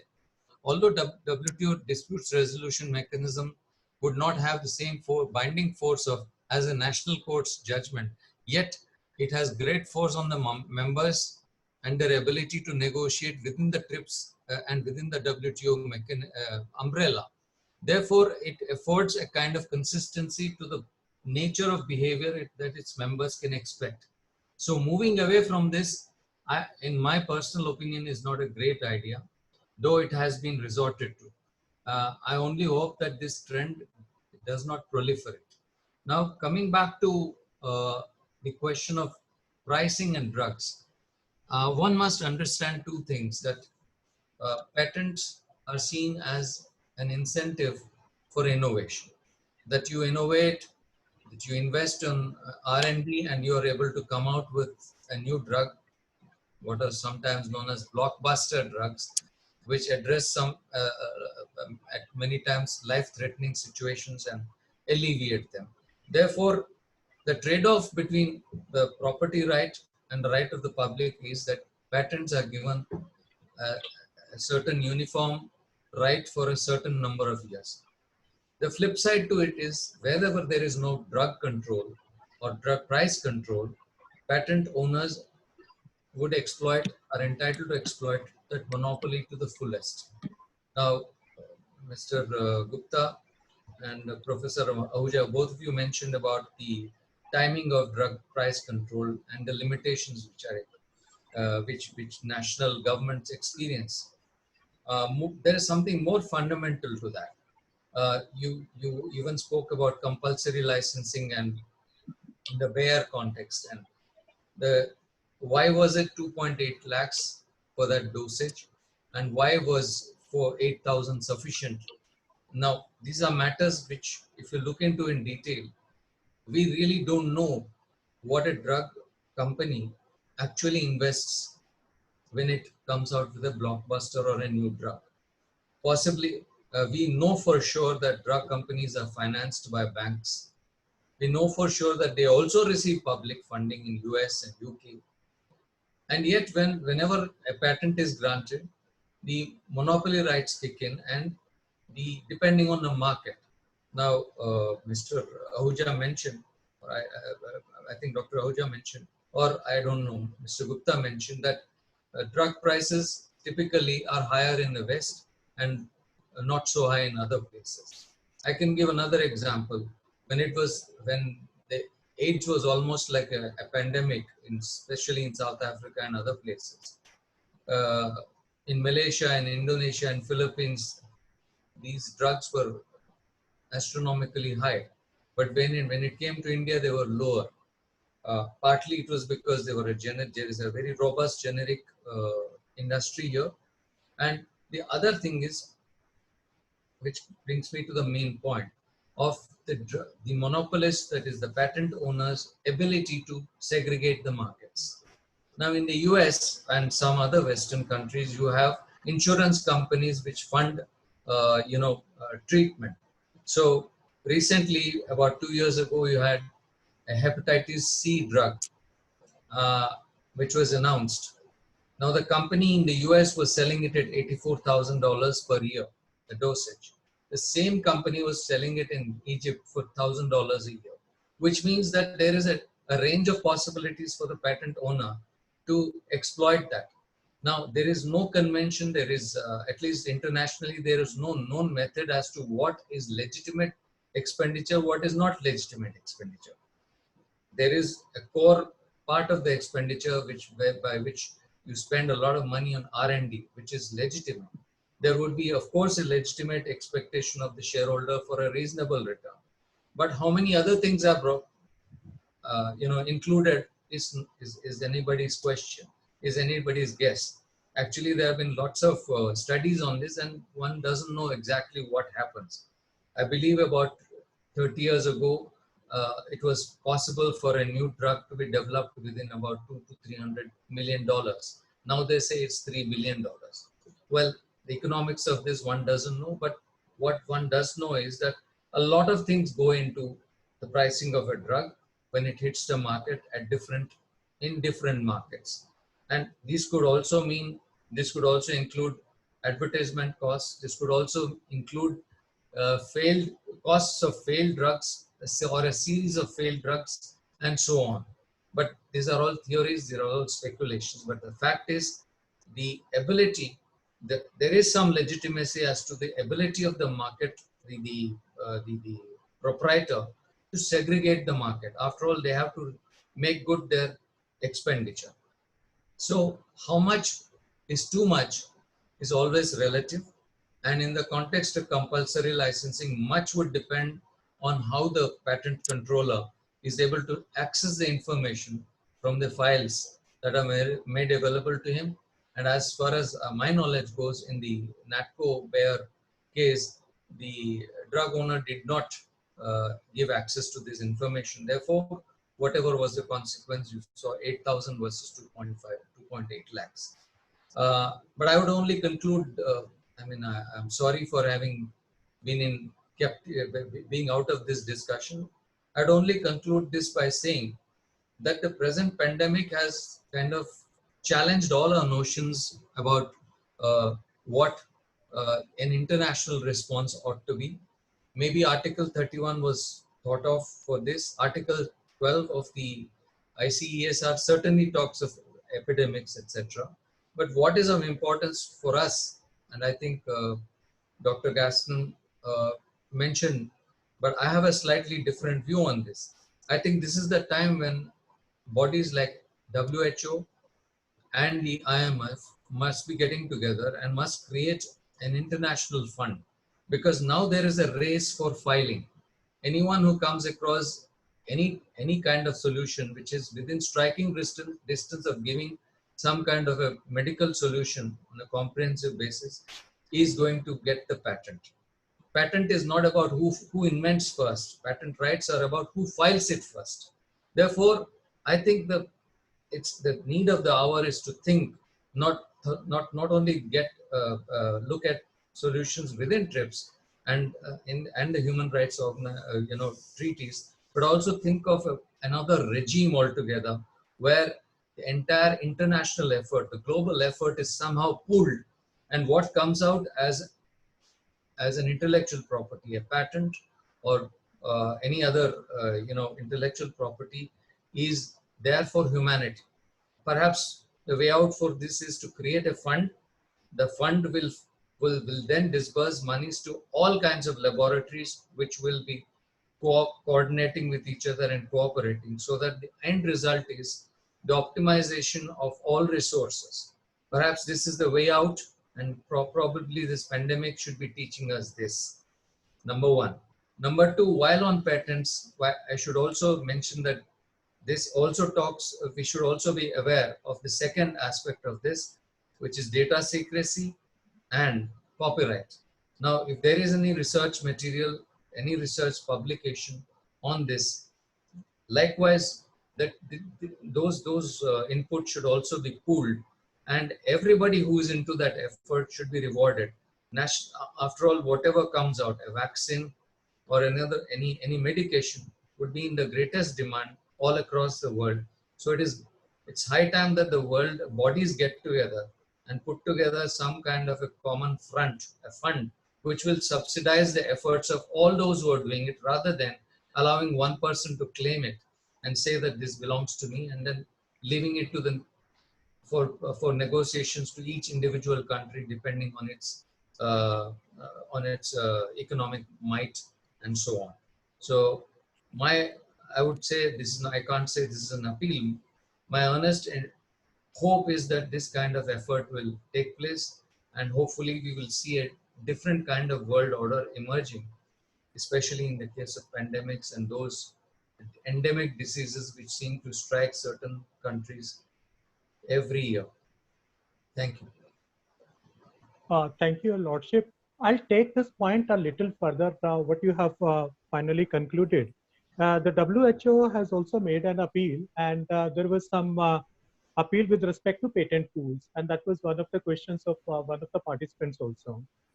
Unfortunately, what is happening is that the resolution has been moved and supported by European Union, Japan, and India also. But US companies, they are still not following that. They are not supporting it. And unfortunately, it was a day before yesterday only that I was reading in the newspaper, two of the senators, they have supported the rights of the pharmaceutical companies. They have advocated for their rights. Now, when we talk of patent pool, for example, and the idealistic situation which you have, canvassed, and it seems to be good. It is the only solution actually, because this is a problem not of a particular country but of the entire world. But then what WHO can do is that it can make an appeal, and finally whether the patent pool has to be done or not, that will depend upon the countries, and that will depend upon the private companies which are working at their own. Of course, where a international fund has been created, fund has been disbursed, then of course there can be some obligations that whatever whosoever will get the breakthrough will share the information.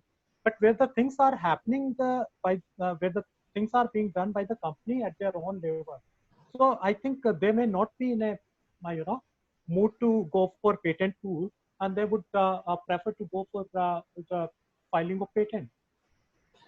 I really can't say what the future can hold, but unless we start thinking along these lines, maybe we might be successful, we might not be successful. But just like in the case of plain paper packaging and the world's effort to ensure reduced smoking, or at least awareness of tobacco harm due to smoking, when the WHO was able to successfully come out with a framework which is now translated into national legislation elsewhere.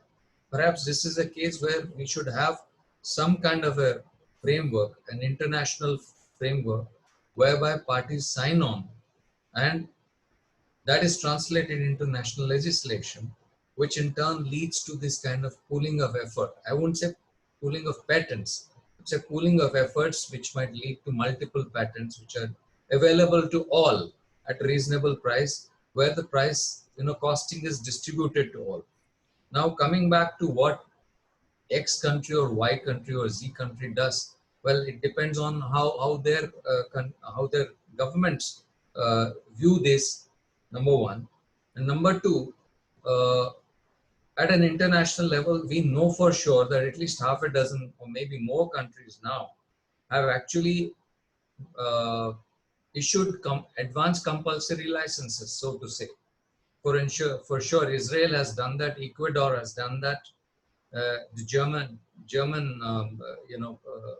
legislation has now amended patent laws to enable an umbrella compulsory license for all kinds of matters concerning COVID-19, novel COVID-19, and so on. So it depends. Each response depends on the national governments and how emergent they see the situation. But but whatever it is, I feel that this is one occasion which has thrown up this challenge, and whatever be the outcome, we may not succeed in getting that kind of a fund. Frequently, what we visualize may not happen within that time frame, but it's time that we spoke about it, and create a kind of a platform which can be resorted to in the case of a pandemic. I think this is high time for that, and that would conform to the WTO's mandate, the mandate of the human rights conventions, and even the TRIPS flexibility. Thank you, Lordship. Your Lordship, there is one last question, and then there are some questions which were asked by participants. Some of them have been asked in your absence. So we discussed those questions. So my last question to all of you, and that is, do you think that there is a need to make an amendment in the TRIPS agreement, as the present situation has not been taken care of under the TRIPS agreement? Even Doha Declaration in 2001 did not take cognizance of a pandemic while identifying flexibilities, though it has referred to HIV/AIDS, tuberculosis, malaria, and any other epidemic. But the kind of pandemic which we are facing today, that might not have been perceived, or they have not taken cognizance of that at that point of time in 2001. So do you think that we need to have some kind of an amendment in the TRIPS agreement to take care of the present situation, the situation which we are facing today? So I would like to ask, from each one of you. We may start from Professor Kennedy once again, following the same sequence. Thank you very much. I think maybe there is no immediate necessity to move an amendment. Perhaps all what we need is simply to have really the proper interpretation of existing instrument to accommodate this pandemic. Because as His Lordship said, we can never predict the future. Perhaps the current pandemic is not one of the worst. Something may happen in the near future. So we may not really be able to keep on amending whenever a pandemic happens. But I believe that the existing instruments are satisfactory to meet the challenge of the time if there is a political will and the consensus to move to that. Because again, procedurally, an amendment will take time, a lot of efforts, and I think maybe that that effort should at the moment be directed towards combating COVID-19. And then lessons learned certainly can be taken on board thereafter. Thank you. Mr. Gupta? In fact, in this case, the Honorable Justice has already kind of given a basic platform that some kind of convention has to be agreed to address these kind of situations where the funding comes through an international body, maybe WHO or any other UN body. And the intellectual property which get funded, which get created because of this funding, then is available for use to all the member states. Now, when we say whether we need TRIPS amendment as on today, in fact, there are already been discussions where I've seen few kind of suggestions coming up or proposals being moved in WTO. There's a possibility that because WTO Article 63 actually provide some kind of flexibility where certain provisions of TRIPS agreement can be suspended for a limited period to address specific situations. Now, some member states may like to, think of those kind of situations where certain obligations of member states under TRIPS can be suspended for a limited period to address a particular emergency like COVID-19. And this is actually a thought process which is going on. So I suppose, as Dr. Kennedy said, that amending TRIPS is a real long process. In fact, when we say Doha Declaration, post-Doha Declaration, Article 31 wise, which was brought in. I think the original article was approved in 2005, which has come into force in 2017. So that is the kind of timelines which are required to really bring an amendment in TRIPS agreement. But the convention or using the existing flexibilities with the possible, if at all required, even a situation like suspending particular provisions for those to address those situations may be a little better idea in my opinion. Thank you. Dr. Rajput? Thank you. A law as it stands need not respond to every factual situation. Otherwise, there would be no need of interpretation. So we simply can't run after the law after every event to change it and say, let's amend it.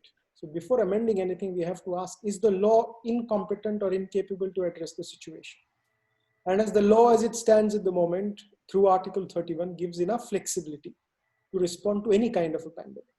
And of course, there's a long-term issue of we might as well start amending the TRIPS now and might end up amending the TRIPS and the TRIPS coming into force with the amendment by the time the next pandemic arrives, which is normally takes a cycle of 100 years. So we don't want to simply be in the cycle of running after it. I think we do have space to, as they say, play around with the existing tools, use the amount of discretion which interpretation provides. And it's very rare because Article 31 is quite clear cut without having the need to go to other provisions which need interpretation or even to GATT 20 for interpretation. So it's a very rare scenario, unlike other areas of international law. So I think it's a fairly clear cut area where probably there is no need of any amendment. Thank you, Dr. Rajput. Lordship, your final views? I would tend to agree with the others that while we can make some kind of a umbrella convention, which may not be forthcoming at the moment, there are sufficient flexibilities.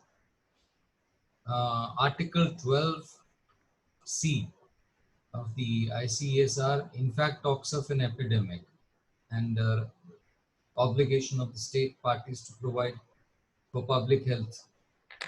Now, if you keep that in mind and take into account Article 8 of TRIPS and Article 31, and Article 8 says members may, in formulating or amending their laws and regulations, adopt measures necessary to protect public health and nutrition and to promote the public health in sectors of vital importance to their socio-economic and technological development, provided that such measures are consistent with provisions of this agreement. Then we already have Article 31, which provides for compulsory license. Now, interestingly, as I said, the Doha Declaration takes this a bit further and says that the TRIPS agreement does not and should not prevent members from taking measures to protect public health. Accordingly, while reiterating our commitment to TRIPS, we affirm that the agreement can and should be interpreted and implemented in a manner supportive of WTO members' right to protect public health and in particular to promote access to medicines for all. Now these two, that is 31.8 and the declaration, were in fact gone into in the WTO Australia plain paper packaging, and this is a very interesting observation that the panels made. The Doha Declaration is a subsequent agreement to TRIPS. This is what the WTO panel said, within the meaning of Article 31.3a of the VCLT.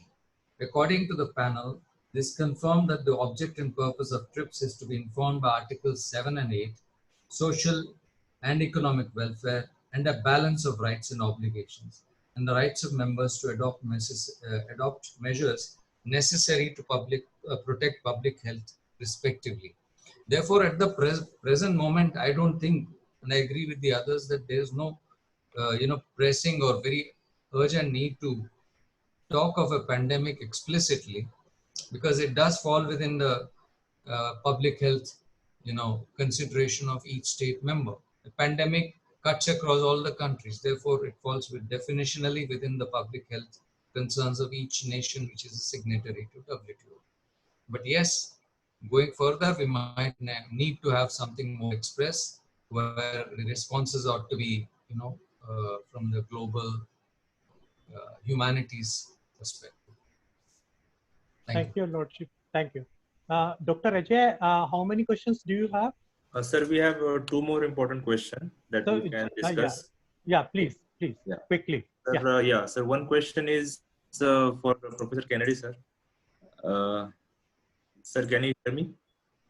Professor Kennedy? Yeah. Yeah. So the question is regarding that, as you have mentioned, that there should not be any discrimination when the medicines that has been provided. So, but in certain like countries wherein it has been found that the migrant workers has faced the issue regarding the testing as well as getting the medicines. So in such situation, how do you expect that the government should act towards these migrant workers? Thank you very much. Indeed, I would wish to respond first by repeating what His Lordship has just has presented to us, namely that patent is about incentive to innovations. But also patent is not really more about who invented it, but rather who registered first. And so the balance has to be there between encouraging innovations on one hand, but also attending to the public need. And yes, the norm of non-discrimination, or the principle of non-discrimination, is a norm. But realization of that norm takes many fronts, because there are times that it's not the availability is simply prevented because of the realities on the ground. You know, sometimes if you come from countries where even the public infrastructure is not well advanced, it takes 2 days to move medicine from one region to another region. It can take a week to move medicine from one region to another region. So there could be some difficulties, the practical difficulties on the ground that may, in a way, be translated as a discrimination against certain section of the society and so on. And I think that's how every issue has really to be determined on its own case. Because when you talk of migrant workers, there could be some peculiar features which somehow alienates them from the mainstream and in terms of the access to the medicine. But as a principle, they are part and parcel of the mainstream society. They are fully entitled like any other. And it is upon the government, and the obligation is upon the state in making sure that all infrastructures are in place that can accommodate all sections of the society within that. Okay, thank you, sir. There is one more question to your lordship. The question is that since the right to health is guaranteed under Article 21 as under the right to life and personal liberty, but sometimes the situation arises with respect to certain health malpractices, especially in the private health sectors in such pandemic situation. So the question is in this regard that can a judiciary through its adjudication take certain suo motu cognizance in such grave and urgent health matters? The court's remit is there to enforce Article 21 and the right to life. There's no doubt about that. We have seen in the past, for instance, when it comes to life-saving, remedies to be administered to those who are victims of accidents, etc. The courts have mandated.